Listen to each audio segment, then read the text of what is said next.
Punjabi radio USA ਦੇ ਨਾਲ ਜੁੜੇ ਹੋਏ ਹੋ ਤੁਸੀਂ ਤੇ ਮੈਂ ਹਾਂ ਪ੍ਰਵੀਨ ਸ਼ਰਮਾ। ਇਸ ਵੇਲੇ ਖਬਰ ਤੇ ਨਜ਼ਰ ਪ੍ਰੋਗਰਾਮ ਦੀ ਸ਼ੁਰੂਆਤ ਹੋ ਚੁੱਕੀ ਹੈ। ਦਰਸ਼ਕੋ ਸਰੋਤਿਓ ਪ੍ਰੋਗਰਾਮ ਦੇ ਵਿੱਚ ਅੱਗੇ ਵਧਾਂਗੇ, ਪਰ ਉਸ ਤੋਂ ਪਹਿਲਾਂ ਨਜ਼ਰ ਮਾਰ ਲੈਂਦੇ ਹਾਂ ਸਾਡੇ ਅੱਜ ਦੇ ਇਸ ਪ੍ਰੋਗਰਾਮ ਦੇ ਸਪਾਂਸਰ ਦੇ ਉੱਤੇ। ਸਭ ਤੋਂ ਪਹਿਲਾਂ ਖਾਲਸਾ ਇੰਸ਼ੋਰੈਂਸ ਏਜੰਸੀ ਵਾਲੇ ਸਾਡੇ ਅੱਜ ਦੇ ਇਸ ਪ੍ਰੋਗਰਾਮ ਦੇ ਸਪਾਂਸਰ ਨੇ। ਉਹਨਾਂ ਦੇ ਨਾਲ ਤੁਸੀਂ ਕਿਸੇ ਵੀ ਤਰ੍ਹਾਂ ਦੀ ਇੰਸ਼ੋਰੈਂਸ ਲੈਣੀ ਹੈ ਤਾਂ ਸੰਪਰਕ ਕਰ ਸਕਦੇ ਹੋ। ਉਹਨਾਂ ਦਾ ਨੰਬਰ ਹੈ 408 272 2500। ਟਰਕੀਅਨ ਇਮੀਗ੍ਰੇਸ਼ਨ ਲਾਅ ਫਰਮ ਵਾਲੇ ਜੇ ਟਰਕੀਆਨਾ ਇਮੀਗ੍ਰੇਸ਼ਨ ਬਾਬਤ ਕਿਸੇ ਵੀ ਤਰ੍ਹਾਂ ਦੀ ਜਾਣਕਾਰੀ ਲੈਣੀ ਹੈ ਤਾਂ 415 909 0503 ਤੇ ਡਾਇਲ ਕਰਕੇ ਹਾਸਲ ਕਰ ਸਕਦੇ ਹੋ। Krishan Dhanota ji Yuba City, Baljinder Singh Nijjar Woodland, Paramjit Kaur Rangi Vacaville, Harnek Singh Pawla Indian cuisine ਵਾਲੇ Renton, Gurmeet Singh, Dhian Kaur Samra Modesto, Jassi Gill plumbing ਵਾਲੇ Dharam Singh Bakersfield, GN lube truck wash all ਵਾਲੇ ਨਿੰਮਾ ਸਹੋਤਾ। ਜੇਕਰ ਕਿਸੇ ਵੀ ਤਰ੍ਹਾਂ ਦੀ ਤੁਸੀਂ ਏਅਰ ਬ੍ਰੇਕ ਦਾ ਕੰਮ ਕਰਾਉਣਾ, ਨਵੇਂ ਪੁਰਾਣੇ ਟਾਇਰਾਂ ਦੀ ਐਕਸਚੇਂਜ ਕਰਨੀ ਹੈ ਤਾਂ ਨਿੰਮਾ ਸਹੋਤਾ ਦੇ ਨਾਲ ਸੰਪਰਕ ਕਰ ਸਕਦੇ ਹੋ। 209 277 0113। ਵੈਸਟ ਕੋਸਟ ਟਰੱਕ ਸਕੂਲ ਵਾਲੇ ਜੀਤ ਟਵਾਲ ਜੀ, ਜਿਨ੍ਹਾਂ ਦਾ ਨੰਬਰ ਹੈ 559 374 45 41। ਸਾਡੇ ਨਾਲ ਜੁੜ ਚੁੱਕੇ ਨੇ ਮਿੰਟੂ ਗੁਰਸਰੀਆ ਜੀ। ਉਹਨਾਂ ਦੇ ਨਾਲ ਉਹਨਾਂ ਦਾ ਪਹਿਲਾਂ ਜੀ ਆਇਆਂ ਕਰਦੇ ਹਾਂ ਤੇ ਫਿਰ ਉਸ ਤੋਂ ਬਾਅਦ ਖਬਰਾਂ ਦੀ ਤਫਸੀਲ ਵੱਲ ਵਧਦੇ ਹਾਂ। ਮਿੰਟੂ ਜੀ ਸਤਿ ਸ਼੍ਰੀ ਅਕਾਲ, ਸਵਾਗਤ ਹੈ ਪੰਜਾਬੀ ਰੇਡੀਓ ਯੂਐਸਏ ਤੇ। ਜੀ ਸ਼ੁਕਰੀਆ, ਸਾਰਿਆਂ ਨੂੰ ਸਤਿ ਸ਼੍ਰੀ ਅਕਾਲ ਜੀ। ਜੀ ਮਿੰਟੂ ਜੀ, ਪੰਜਾਬ ਸਰਕਾਰ ਤੇ ਪੰਜਾਬ ਦੇ ਮੁੱਖ ਮੰਤਰੀ ਤੋਂ ਹੀ ਸ਼ੁਰੂਆਤ ਕਰ ਲਗੇ। ਅਕਾਲੀ ਦਲ ਨੇ ਦੋਸ਼ ਲਾਇਆ ਕਿ ਮਾਨ ਸਾਹਿਬ ਸ਼ਰਾਬ ਪੀ ਕੇ ਗੁਰਦੁਆਰਾ ਸਾਹਿਬ ਗਏ ਆ। ਆਮ ਆਦਮੀ ਪਾਰਟੀ ਨੇ ਇਹਨਾਂ ਦੋਸ਼ਾਂ ਨੂੰ ਨਕਾਰ ਦਿੱਤਾ ਜੀ। ਦੇਖੋ, ਗੱਲ ਇਹ ਆ ਕਿ ਇੱਕ ਪੰਜਾਬੀ ਚ ਕਹਾਵਤ ਹੈ, ਉਹੀ ਤੁਣ ਤੁਣੀ ਤੇ ਉਹੀ ਰਾਗ ਆ। ਮਤਲਬ ਕਿ ਉਹੀ ਰੌਲਾ ਰੱਪਾ ਦੁਬਾਰਾ ਫੇਰ ਮੁੜ ਕੁੜ ਕੇ, ਕਿਉਂਕਿ 2015 ਚ ਐਸੇ ਜਗ੍ਹਾ ਤੋਂ ਹੀ ਇੱਕ ਸ਼ੁਰੂਆਤ ਹੋਈ ਸੀਗੀ। ਉਸ ਤੋਂ ਬਾਅਦ ਭਗਵੰਤ ਮਾਨ ਦਾ ਇਲਜ਼ਾਮਾਂ ਨੇ ਖੜਾ ਨਹੀਂ ਸੀਗਾ ਜੀ। ਤੇ ਅਖੀਰ ਫਿਰ ਗੱਲ ਮੰਨਣੀ ਪਈ ਕਿ ਮੈਂ ਡਰਿੰਕ ਕਰਦਾ ਆ, ਪਰ ਹੁਣ ਮੈਂ ਸਹੁੰ ਚੁੱਕਦਾ ਵਾਂ ਆਪਣੀ ਮਾਤਾ ਜੀ ਦੀ ਤੇ ਮੈਂ ਇਸ ਤੋਂ ਬਾਅਦ ਡਰਿੰਕ ਨਹੀਂ ਕਰਾਂਗਾ। ਸੋ ਕਹਿਣ ਦਾ ਮਤਲਬ ਇਹ ਹੈ ਕਿ ਜਦੋਂ ਤੁਸੀਂ ਇਸ ਤਰ੍ਹਾਂ ਕੰਮ ਕਰਦੇ ਹੋ ਕਿ ਬਈ ਇੱਕ ਵਾਰੀ ਇਕਬਾਲ ਕਰ ਲਿਆ, ਇੱਕ ਵਾਰੀ ਤੁਸੀਂ ਮੰਨ ਲਿਆ ਕਿ ਹਾਂ ਜੀ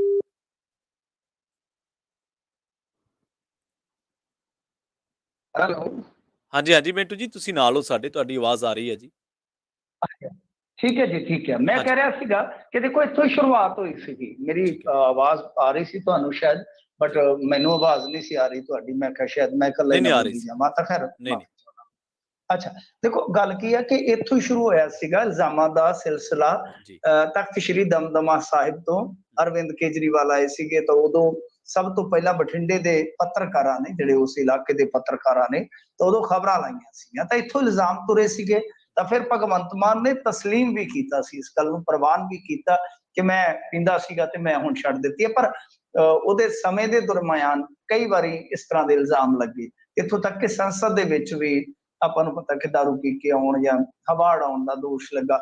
ਉਹ ਕਹਿਣ ਦਾ ਮਤਲਬ ਇਹ ਕਿ ਇਹ ਲੰਮੀ ਚੌੜੀ ਬਹਿਸ ਚੱਲੀ ਆਉਂਦੀ ਹੈ। ਤਾਂ ਅੱਜ ਵੀ ਇਹਦਾ ਇੱਕ ਤਰ੍ਹਾਂ ਨਾਲ ਕਹਿ ਲਓ ਕਿ ਫੇਰ ਜਿੰਨ ਜਿਹੜਾ ਬੋਤਲ ਚੋਂ ਨਿਕਲ ਆਇਆ। ਮਸਲਾ ਕੀ ਸੀਗਾ ਕਿ ਅੱਜ ਦੇਖੋ, ਇੱਕ ਤੇ ਹੈਗਾ ਸੀਗਾ ਬਾਬਾ ਅੰਬੇਦਕਰ ਜੀ ਦਾ ਦਿਹਾੜਾ। ਉਸ ਦਿਹਾੜੇ ਨੂੰ ਸਮਰਪਿਤ ਇੱਕ ਸਮਾਗਮ 'ਚ ਜਾਣਾ ਸੀ ਮਾਨ ਸਾਹਿਬ ਨੇ, ਤੇ ਇਸ ਤੋਂ ਇਲਾਵਾ ਵਿਸਾਖੀ ਦਾ ਪ੍ਰੋਗਰਾਮ ਸੀਗਾ ਅੱਜ, ਤੇ ਉੱਥੇ ਤਖਤ ਸ਼੍ਰੀ ਦਮਦਮਾ ਸਾਹਿਬ ਦੇ ਵਿੱਚ ਇਹਨਾਂ ਨੇ ਨਤਮਸਤਕ ਹੋ ਕੇ ਤੇ ਇੱਕ ਛੋਟੀ ਜਿਹੀ ਪੀਸੀ ਕੀਤੀ ਹੈ। ਤਾਂ ਉਹ ਜਿਹੜੀ ਸਪੀਚ ਉਸ ਤੋਂ ਬਾਅਦ ਲਾ ਲਓ ਕਿ ਕੁਛ ਕੁ ਮਿੰਟਾਂ ਦੀ ਜਿਹੜੀ ਪੀਸੀ ਸੀਗੀ, ਔਰ ਉਸ ਤੋਂ ਬਾਅਦ ਫਿਰ ਤਲਵੰਡੀ ਸਾਬੋ ਦੇ ਵਿੱਚ ਇੱਕ ਨਿੱਕੀ ਜਿਹੀ ਪੀਸੀ। ਤਾਂ ਕੁਛ ਮਤਲਬ ਕਿ ਇਸ ਤਰ੍ਹਾਂ ਦੇ, ਜਿੱਦਾਂ ਆਪਾਂ ਕਹਿ ਲਈਏ ਕਿ ਕੋਈ ਰਿਐਕਸ਼ਨ ਲਾ ਲਓ ਭਗਵੰਤ ਮਾਨ ਦੇ, ਜਾਂ ਬੋਡੀ ਲੈਂਗੁਏਜ ਲਾ ਲਓ, ਫਿਰ ਉਹ ਵਾਇਰਲ ਵੀ ਹੋਈਆਂ ਨੇ ਮੁੱਖ ਮੰਤਰੀ ਦੀਆਂ ਕੁਛ ਵੀਡੀਓ ਕਲਿੱਪਾਂ ਕੱਟ ਕੇ ਲੋਕ ਅੱਗੇ ਵਾਇਰਲ ਕਰਦੇ ਆ। ਤਾਂ ਉਹਨਾਂ ਚੀਜ਼ਾਂ ਦਾ ਆਧਾਰ ਤੇ ਅਕਾਲੀ ਦਲ ਨੇ ਦੋਸ਼ ਮੜ ਦਿੱਤਾ ਕਿ ਲਓ ਭਾਈ, ਤੁਸੀਂ ਏਦਾਂ ਕਰੋ ਕਿ ਟੈਸਟ ਕਰਾਓ। ਇਹ ਗੱਲ ਵਲਟੋਆ ਸਾਹਿਬ ਨੇ ਆ ਕੇ ਕੈਮਰੇ ਤੇ ਕਹੀ ਇੱਕ ਨਿਊਜ਼ ਚੈਨਲ ਤੇ ਕਿ ਭਾਈ ਜੇ ਤੁਸੀਂ ਅੱਜ ਭਗਵੰਤ ਮਾਨ ਦਾ ਟੈਸਟ ਕਰਵਾ ਦਿਓ, ਰਿਪੋਰਟ ਆ ਜਾਵੇ ਨੈਗੇਟਿਵ, ਪਰ ਜੋ ਵੀ ਟੈਸਟ ਹੋਣਾ ਹੈ ਉਹ ਕਰੇ ਇੱਕ ਡਾਕਟਰਾਂ ਦਾ ਪੈਨਲ, ਅਸੀਂ ਵੀ ਆ ਜਾਂਦੇ ਉੱਥੇ। ਜੇ ਰਿਪੋਰਟ ਝੂਠੀ ਆਵੇ ਤੇ ਜੋ ਤੁਸੀਂ ਕਹੋਗੇ ਮੈਂ ਕਰਾਂਗਾ, ਮੈਂ ਮਾਫੀ ਮੰਗਾਂਗਾ। ਜੋ ਸਜ਼ਾ ਝੂਠੇ ਦੋਸ਼ ਦੀ ਬਣੇਗੀ ਮੈਂ ਉਹ ਭੁਗਤਣ ਵਾਸਤੇ ਤਿਆਰ ਹਾਂ। ਤਾਂ ਫਿਰ ਜਵਾਬ ਦੇ ਵਿੱਚ ਉੱਥੇ ਮਲਵਿੰਦਰ ਸਿੰਘ ਕੰਗ ਬੈਠੇ ਸਨ। ਅੱਜ ਕੱਲ ਉਹਨਾਂ ਨੂੰ ਖਾਸੀ ਮਿਹਨਤ ਮੁਸ਼ੱਕਤ ਕਰਨੀ ਪੈ ਰਹੀ ਹੈ ਸਫਾਈਆਂ ਦੇਣ ਵਾਸਤੇ। ਤਰਜਮਾਨ ਉਹ ਬਹੁਤ ਆਲਾ ਦਰਜੇ ਦੇ ਨੇ, ਪੀਯੂ ਦੀ ਰਾਜਨੀਤੀ ਚੋਂ ਨਿਕਲੇ ਹੋਏ ਲੀਡਰ ਨੇ, ਭਾਰਤੀ ਜਨਤਾ ਪਾਰਟੀ 'ਚ ਰਹਿ ਕੇ ਆਏ ਨੇ। ਤਾਂ ਉਹਨਾਂ ਨੇ ਗੱਲ ਨੂੰ ਹੋਰ ਪਾਸੇ ਖੜਦਿਆਂ ਕਿਹਾ ਕਿ ਦੇਖੋ ਅਸੀਂ ਵਿਕਾਸ ਵਾਸਤੇ ਕੰਮ ਕਰਦੇ ਹਾਂ, ਵਿਕਾਸ ਵਾਸਤੇ ਕੰਮ ਕਰਦੇ ਹਾਂ। ਅਕਾਲੀ ਦਲ ਇਹ ਅਨਾਪ ਸ਼ਨਾਪ ਗੱਲਾਂ ਕਰ ਰਿਹਾ, ਮਤਲਬ ਕਿ ਬਕਵਾਸ ਗੱਲਾਂ ਕਰ ਰਿਹਾ ਹੈ। ਇਸ ਤੇ ਫਿਰ ਵਿਰਸਾ ਸਿੰਘ ਵਲਟੋਆ ਨੇ ਆਖਿਆ, ਉਹਨੇ ਆਖਿਆ ਚਲੋ ਉਹ ਛੱਡ ਦਿਓ ਬਈ, ਤੂੰ ਆਪਣੇ ਮੁੰਡੇ ਦੀ ਜਾਂ ਬੱਚਿਆਂ ਦੀ ਜੋ ਵੀ ਹੈ, ਜੋ ਬੱਚੇ ਦੀ ਔਲਾਦ ਦੀ ਸਹੁੰ ਖਾ ਕੇ ਕਹਿ ਦੇ ਕਿ ਭਗਵੰਤ ਮਾਨ ਨੇ ਨਹੀਂ ਸੀ ਕੀਤੀ। ਉਹ ਕਹਿੰਦੇ ਕਿ ਸਹੁੰ ਵਾਲੇ ਕਿਹੜੇ ਪਾਸੇ ਤੁਰੇ ਫਿਰਦੇ ਹੋ ਤੁਸੀਂ। ਤਾਂ ਮਤਲਬ ਕਿ ਉਸ ਬਹਿਸ ਦੇ ਵਿੱਚੋਂ ਵੀ ਕੁਛ ਨਹੀਂ ਨਿਕਲਿਆ ਜਿਹੜੀ ਔਨ ਕੈਮਰਾ ਹੋਈ ਆ। ਇਸ ਤੋਂ ਬਾਅਦ ਫਿਰ ਸੋਸ਼ਲ ਮੀਡੀਆ ਤੇ ਵੀ ਬਹਿਸ ਚੱਲ ਰਹੀ ਹੈ। ਕਿਉਂਕਿ ਅਕਾਲੀ ਦਲ ਦੇ ਪ੍ਰਧਾਨ ਨੇ, ਅੱਜ ਕਾਨਫਰੰਸ ਸੀ ਉਹਨਾਂ ਦੀ ਵੀ ਤਲਵੰਡੀ ਸਾਬੋ ਦੇ ਵਿੱਚ, ਤਾਂ ਉਹਨਾਂ ਨੇ ਵੀ ਸਟੇਜ ਤੋਂ ਹੀ ਦੋਸ਼ ਲਾ ਦਿੱਤੇ। ਉਹਨਾਂ ਕਿਹਾ ਕਿ ਦੇਖੋ ਮੈਂ ਬੋਲਣਾ ਨਹੀਂ ਸੀ ਚਾਹੁੰਦਾ ਕਿ ਲੋਕਾਂ ਨੇ ਫਤਵਾ ਦਿੱਤਾ ਭਾਈ ਅਸੀਂ 6 ਮਹੀਨੇ ਦਾ ਇਹਨਾਂ ਨੂੰ ਵਕਫਾ ਦਈਏ, ਉਸ ਤੋਂ ਬਾਅਦ ਫਿਰ ਦੇਖਾਂਗੇ ਕਿ ਇਹ ਫੇਲੀਅਰ ਕਰਦੇ ਨੇ ਜਾਂ ਇਸ ਐਗਜ਼ਾਮ ਚੋਂ ਪਾਸ ਹੁੰਦੇ ਆ। ਬਟ ਜੋ ਇਹਨਾਂ ਨੇ ਅੱਜ ਹਰਕਤ ਕੀਤੀ ਆ, ਅਸੀਂ ਇਹ ਬਰਦਾਸ਼ਤ ਨਹੀਂ ਕਰਾਂਗੇ ਕਿਉਂਕਿ ਮਰਿਆਦਾ ਦਾ ਉਲੰਘਣ।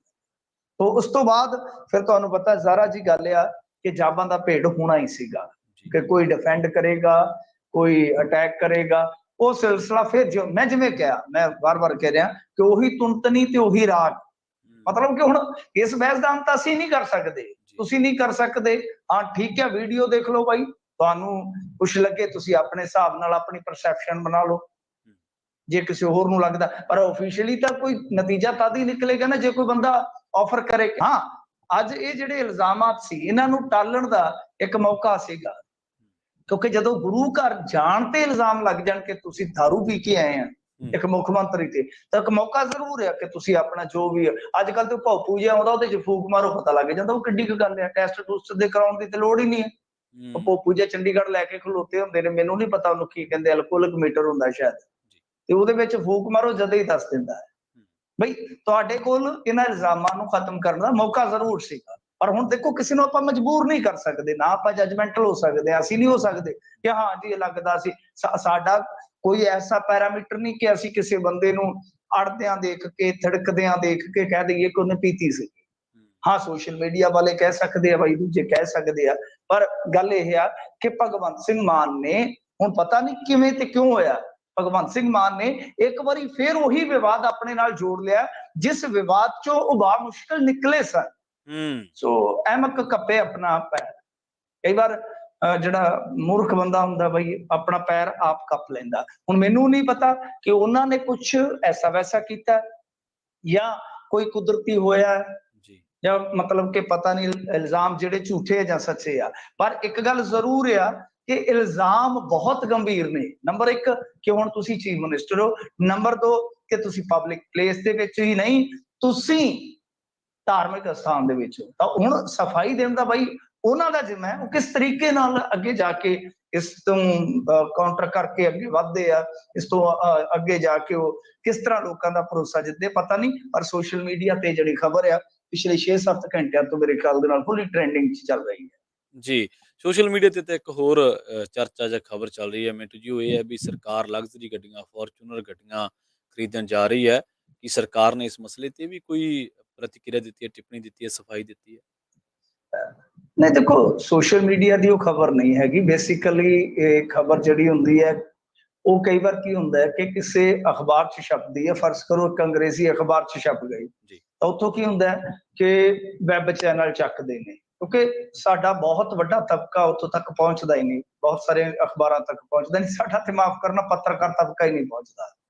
ਉਹਨਾਂ ਨੂੰ ਮਿਹਨਤ ਕਰਨ ਦੀ ਲੋੜ ਨਹੀਂ, 1-2 ਅਖਬਾਰ ਹੈਗੇ, ਸਵੇਰੇ ਉੱਠ ਕੇ ਪੜ੍ਹੇ ਬਸ, ਠੀਕ ਹੈ, ਰੀਲ ਪਾਈ, ਕਮਾਈ ਗਏ, ਇੱਧਰੋਂ ਉੱਧਰੋਂ ਕਮਾਈ ਗਏ, ਉਹਦੀਆਂ ਗੱਲਾਂ ਫੜੀਆਂ, ਉਹਦੀਆਂ ਗੱਲਾਂ ਫੜੀਆਂ, ਬਸ ਏਦਾਂ ਹੀ ਚੱਲਦਾ ਕੰਮ। ਸੋ ਗੱਲ ਕੀ ਹੁੰਦੀ ਹੈ ਕਿ ਕੋਈ ਰਿਪੋਰਟ ਛਾਇਆ ਹੁੰਦੀ ਹੈ ਤਾਂ ਫਿਰ ਉਹਨੂੰ ਅੱਗੇ ਕੋਈ ਚੈਨਲ ਜਿਹੜਾ ਹੈ ਉਹ ਕ੍ਰੈਡਿਟ ਵੀ ਨਹੀਂ ਦਿੰਦਾ, ਕਿ ਹਾਂ ਫਲਾਣੇ ਅਖਬਾਰ ਦੀ ਰਿਪੋਰਟ ਅਸੀਂ ਕੋਟ ਕਰ ਰਹੇ ਹਾਂ, ਇਹਨਾਂ ਨੇ ਚਲਾ ਦਿੱਤੀਆਂ। ਅੱਛਾ, ਜਦੋਂ ਖਬਰਾਂ ਚਲਾ ਦਿੱਤੀਆਂ ਤੁਹਾਡੇ ਤੱਕ ਵੀ ਪਹੁੰਚ ਗਈਆਂ, ਸਾਡੇ ਤੱਕ ਵੀ ਪਹੁੰਚ ਗਈਆਂ, ਤੇ ਗੱਲ ਇਹ ਆ ਕਿ ਅੱਛਾ ਜਦੋਂ ਭਗਵੰਤ ਮਾਨ ਨੇ ਰਿਐਕਟ ਕੀਤਾ ਇੱਕ ਪੀਸੀ ਦੇ ਦੌਰਾਨ ਕਿ ਐਸਾ ਅਸੀਂ ਤੇ ਕੋਈ ਆਰਡਰ ਨਹੀਂ ਦਿੱਤਾ ਹੈਗਾ, ਔਰ ਦੂਜੀ ਗੱਲ ਇਹ ਆ ਕਿ ਅਸੀਂ ਤੇ ਜਿਹੜੀਆਂ ਦਿੱਤੀਆਂ ਨੇ ਉਹ ਵੀ ਵਾਪਸ ਲੈ ਲਾਂਗੇ, ਇਸੇ ਬਾਬਤ ਚੀਮਾ ਜੀ ਨੇ ਵੀ ਕਹਿ ਦਿੱਤਾ। ਪਰ ਉਦੋਂ ਤੱਕ ਉਹ ਖਬਰ ਜੰਗਲ ਦੇ ਅੱਗ ਵਾਂਗੂ ਫੈਲ ਚੁੱਕੀ ਸੀ। ਤਾਂ ਹੋਇਆ ਕਿ ਯਕਦਮ ਕੁਝ ਐਸੇ ਵੀ ਦੱਸਦੇ ਆ ਮੀਡੀਆ ਜਿਹੜੇ ਹੈਗੇ ਨੇ ਅਦਾਰੇ, ਜਿਨ੍ਹਾਂ ਨੇ ਉਹ ਬਾਅਦ ਦੇ ਵਿੱਚ ਰਿਮੂਵ ਕੀਤੀਆਂ ਖਬਰਾਂ, ਜਦ ਕਿ ਪੱਤਰਕਾਰ ਦੀ ਜਿਹੜੀ ਖਬਰ ਛਪ ਜਾਂਦੀ ਹੈ, ਪ੍ਰਿੰਟ ਮੀਡੀਆ ਦੇ ਪੱਤਰਕਾਰ ਦੀ ਸਭ ਤੋਂ ਵੱਡੀ ਜ਼ਿੰਮੇਵਾਰੀ ਹੁੰਦੀ ਹੈ, ਤੁਸੀਂ ਦੂਜੀਆਂ ਪੋਸਟਾਂ ਡਿਲੀਟ ਕਰ ਸਕਦੇ ਹੋ ਸੋਸ਼ਲ ਮੀਡੀਆ ਵਾਲੇ, ਤੁਸੀਂ ਆਪਣੀਆਂ ਵੀਡੀਓ ਹਟਾ ਸਕਦੇ ਹੋ, ਜਿਹੜੀ ਖਬਰ ਤੁਹਾਡੀ ਲੱਗ ਗਈ ਨਾ ਬਾਈ ਨੇ, ਉਹ ਅਦਾਲਤ ਦੇ ਵਿੱਚ ਜਾਣੀ ਹੈ, ਕਿਉਂਕਿ ਉਹਦੇ ਤੇ ਪੋਚਾ ਨਹੀਂ ਵੱਜਦਾ, ਅਖਬਾਰ ਦੁਬਾਰਾ ਨਹੀਂ ਛਪਦਾ। ਜਿਹੜਾ ਅੱਖਰ ਪ੍ਰਿੰਟ ਹੋ ਗਿਆ ਉਹ ਦੁਬਾਰਾ ਨਹੀਂ ਛਪਦਾ। ਪੱਤਰਕਾਰ ਇਸ ਕਰਕੇ ਬਹੁਤ ਜ਼ਿਆਦਾ ਜ਼ਿੰਮੇਵਾਰ ਹੋ ਜਾਂਦਾ ਹੈ। ਤਾਂ ਤੁਸੀਂ ਘੱਟੋ ਘੱਟ ਯਾਰ ਉਹਦੇ ਤੋਂ ਤਾਂ ਪੁੱਛ ਲਓ, ਜਿਸ ਬੰਦੇ ਨੇ ਜਿਸ ਪੱਤਰਕਾਰ ਨੇ ਖਬਰ ਲਾਈ ਉਹਨੂੰ ਕ੍ਰੈਡਿਟ ਤਾਂ ਕੀ ਦੇਣਾ ਸੀਗਾ ਤੁਸੀਂ, ਤਾਂ ਕਮ ਸੇ ਕਮ ਉਹਨੂੰ ਪੁੱਛ ਲਓ ਸਟੈਂਡ ਤੇ ਖਲੋਤਾ ਹੈ, ਕਿਉਂਕਿ ਉਸ ਪੱਤਰਕਾਰ ਨੂੰ ਅਸੀਂ ਜ਼ਾਤੀ ਤੌਰ ਤੇ ਜਾਣਦੇ, ਉਹ ਪੱਤਰਕਾਰ ਕੱਚਾ ਖਿਡਾਰੀ ਨਹੀਂ ਹੈ, ਬੜੀਆਂ ਬਿਊਰੋਕ੍ਰੇਸੀ ਦੀਆਂ ਅੰਦਰ ਦੀਆਂ ਖਬਰਾਂ ਕੱਢ ਕੇ ਲਾਉਂਦਾ। ਜ਼ਿਆਦਾਤਰ ਅੱਜ ਦੀ ਤਾਰੀਖ ਦੇ ਵਿੱਚ ਖੋਜੀ ਪੱਤਰਕਾਰਤਾ ਦੀਆਂ ਰਿਪੋਰਟਾਂ ਉਸ ਅਖਬਾਰ ਦੇ ਪੱਤਰਕਾਰ ਦੀਆਂ ਆਉਂਦੀਆਂ। ਸੋ ਗੱਲ ਇਹ ਆ ਕਿ ਉਹ ਪੱਤਰਕਾਰ ਤਾਂ ਉੱਥੇ ਖਲੋਤਾ ਜਾਂ ਤਾਂ ਉਹਨੂੰ ਚੈਲੰਜ ਕਰ ਦੇਵੇ ਗਵਰਨਮੈਂਟ ਕਿ ਤੇਰੇ ਕੋਲ ਕਿੱਥੋਂ ਆਈ। ਹਾਲਾਂਕਿ ਕੱਲ ਵੀ ਇੱਕ ਖਬਰ ਸੀ, ਕੱਲ ਇੱਕ ਖਬਰ ਸੀ ਕਿ ਪਾਸਪੋਰਟ ਬਣਾਉਣਾ ਹੈ ਜਾਂ ਜਨਮ ਮਰਨ ਦਾ ਕੋਈ ਸਰਟੀਫਿਕੇਟ ਲੈਣਾ ਤਾਂ ਤੁਹਾਨੂੰ ਪਾਵਰਕਾਮ ਤੋਂ ਨੋ ਡਿਊ ਸਰਟੀਫਿਕੇਟ ਲੈਣਾ ਪਊਗਾ, ਮਤਲਬ ਕਿ ਬਕਾਇਆ ਨਹੀਂ ਸਰਟੀਫਿਕੇਟ ਲੈਣਾ ਪਊਗਾ। ਅੱਛਾ, ਹੁਣ ਇਹਦੇ ਚ ਕੀ ਸੀਗਾ ਕਿ ਦੇਖੋ ਪਾਸਪੋਰਟ ਜਿਹੜਾ ਸਾਡੇ ਸਟੇਟ ਦਾ ਮਾਮਲਾ ਹੀ ਹੈ ਨਹੀਂਗਾ, ਸਰਕਾਰ ਦੇ ਮਹਿਕਮੇ ਪਾਵਰਕਾਮ ਨੇ ਤੁਰੰਤ ਰਿਐਕਟ ਕੀਤਾ, ਅਸੀਂ ਵੀ ਪੱਤਰਕਾਰ ਤੱਕ ਪਹੁੰਚ ਕੀਤੀ, ਮੈਂ ਵੀ, ਉਹ ਪੱਤਰਕਾਰ ਬਹੁਤ ਸੀਨੀਅਰ ਸਨ ਤੇ ਮੈਂ ਉਹਨਾਂ ਨੂੰ ਕਿਹਾ, ਉਹ ਚਲੋ ਉਹਨਾਂ ਨੇ ਆਪਣਾ ਸੋਰਸ ਜਿਹੜਾ ਰਿਵੀਲ ਨਹੀਂ ਕੀਤਾ ਪਰ ਦੱਸ ਦਿੱਤਾ ਕਿ ਮੈਂ ਇਸ ਬੇਸ ਤੇ ਲਾਈ ਹੈ ਖਬਰ। ਤਾਂ ਮੈਂ ਉਹਨਾਂ ਨੂੰ ਜਦੋਂ ਦੱਸਿਆ ਕਿ ਪਾਸਪੋਰਟ ਸਾਡੇ ਅਧਿਕਾਰ ਖੇਤਰ ਦਾ ਮਸਲਾ ਹੀ ਹੈ ਨਹੀਂ, ਤਾਂ ਕੋਈ ਸਾਡਾ ਮਹਿਕਮਾ ਕਿਵੇਂ ਰੋਕ ਸਕਦਾ ਪਾਸਪੋਰਟ ਦੇਣਾ ਵਿਦੇਸ਼ ਮੰਤਰਾਲੇ ਨੇ, ਤਾਂ ਤੁਹਾਡੀ ਖਬਰ ਦਾ ਬੇਸ ਤੇ ਹੀ ਖਤਮ ਹੋ ਜਾਂਦਾ ਹੈ। ਹੁਣ ਇਹ ਤੇ ਗੱਲ ਹੈ ਨਾ, ਕੋਈ ਬੇਸ ਹੁੰਦਾ ਹੈ ਕਿ ਖਬਰ ਨਕਾਰਨ ਦਾ।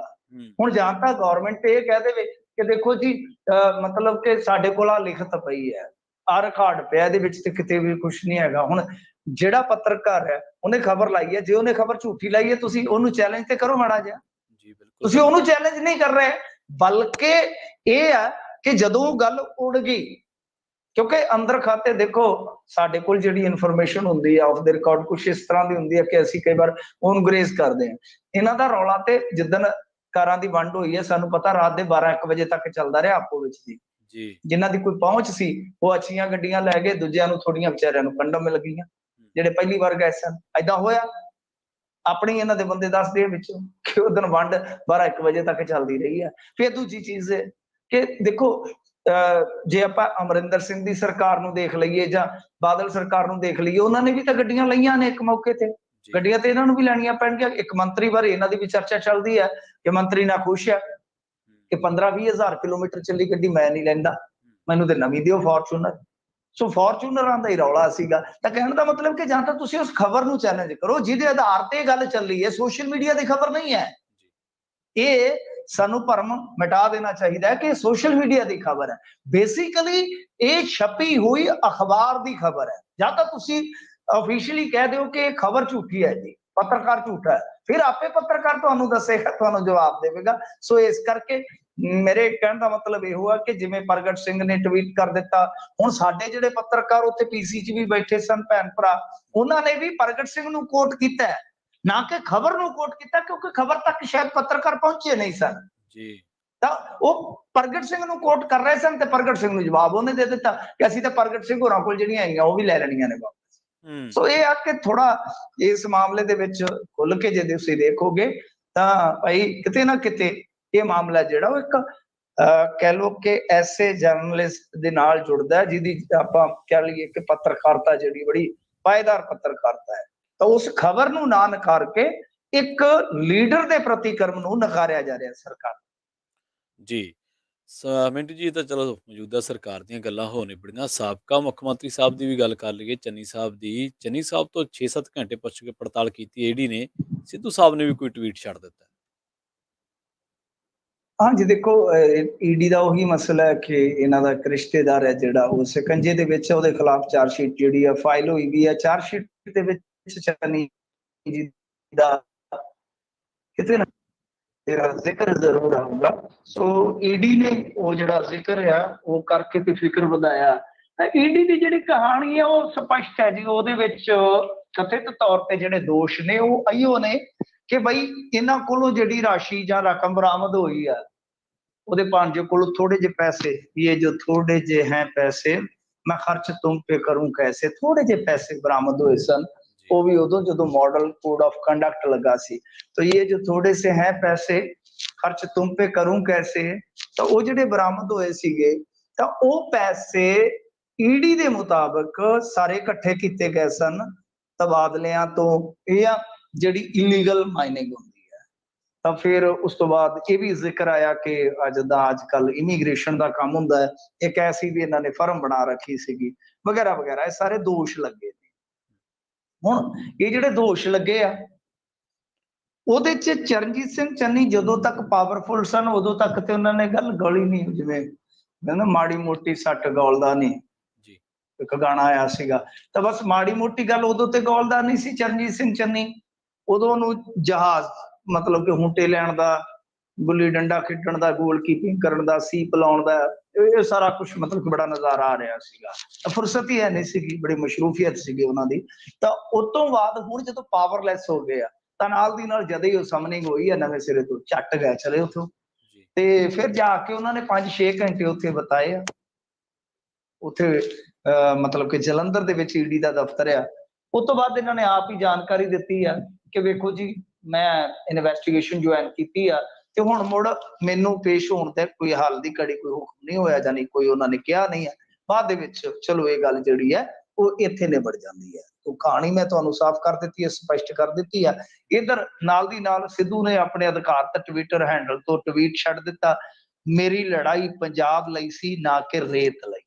ਜ਼ਮੀਨ, ਰੇਤ ਅਤੇ ਸ਼ਰਾਬ ਮਾਫੀਆ ਚਲਾਉਣ ਵਾਲਿਆਂ ਨੇ ਪੰਜਾਬ ਦਾ ਖਜ਼ਾਨਾ ਲੁੱਟ ਕੇ ਆਪਣੇ ਸਵਾਰਥ ਲਈ ਪੰਜਾਬ ਨੂੰ ਤਬਾਹ ਕਰ ਦਿੱਤਾ। ਮੌਜੂਦਾ ਵਿੱਤੀ ਸਥਿਤੀ ਵਿੱਚ ਇਹ ਜਾਂ ਤਾਂ ਪੰਜਾਬ ਹੈ ਜਾਂ ਮਾਫੀਆ, ਲੜਾਈ ਜਾਰੀ ਹੈ। ਹੁਣ ਇਹਦੇ ਮਾਇਨੇ ਜਿਹੜੇ ਆ ਉਹ ਆਪੋ ਆਪਣੇ ਹਿਸਾਬ ਕਿਤਾਬ ਦੇ ਨਾਲ ਕੱਢਦੇ ਰਹਿਣਾ। ਪਰੰਤੂ ਕਹਿਣ ਦਾ ਮਤਲਬ ਇਹ ਆ ਕਿ ਨਵਜੋਤ ਸਿੰਘ ਸਿੱਧੂ ਦਾ ਇਹਨਾਂ ਮੌਕੇ ਤੇ ਜਿਹੜਾ ਟਵੀਟ ਆ ਉਹ ਇਸ਼ਾਰਾ ਕਰਦਾ ਹੈ ਕਿ ਤੀਰ ਜਿਹੜਾ ਹੈ ਉਹ ਕਿੱਧਰ ਨੂੰ ਜਾ ਰਿਹਾ। ਤਾਂ ਖੈਰ ਜੋ ਵੀ ਹੈ, ਮੈਨੂੰ ਇਹ ਲੱਗਦਾ, ਵੈਸੇ ਯਾਦ ਹੋਣਾ ਹੈ ਤੁਹਾਨੂੰ, ਜਿਸ ਦਿਨ ਫਿਰੋਜ਼ਪੁਰ ਦੇ ਵਿੱਚ ਰਸਤਾ ਰੋਕਿਆ ਸੀਗਾ, ਇੱਥੇ ਸਰੋਤਿਆਂ ਨੂੰ ਵੀ ਯਾਦ ਹੋਏਗਾ, ਮੈਂ ਹਰੇਕ ਮੰਚ ਤੇ ਉਦੋਂ ਇਹ ਗੱਲ ਆਖੀ ਸੀਗੀ ਕਿ ਚਰਨਜੀਤ ਸਿੰਘ ਚੰਨੀ ਦੀ ਵਾਟ ਲੱਗੇਗੀ।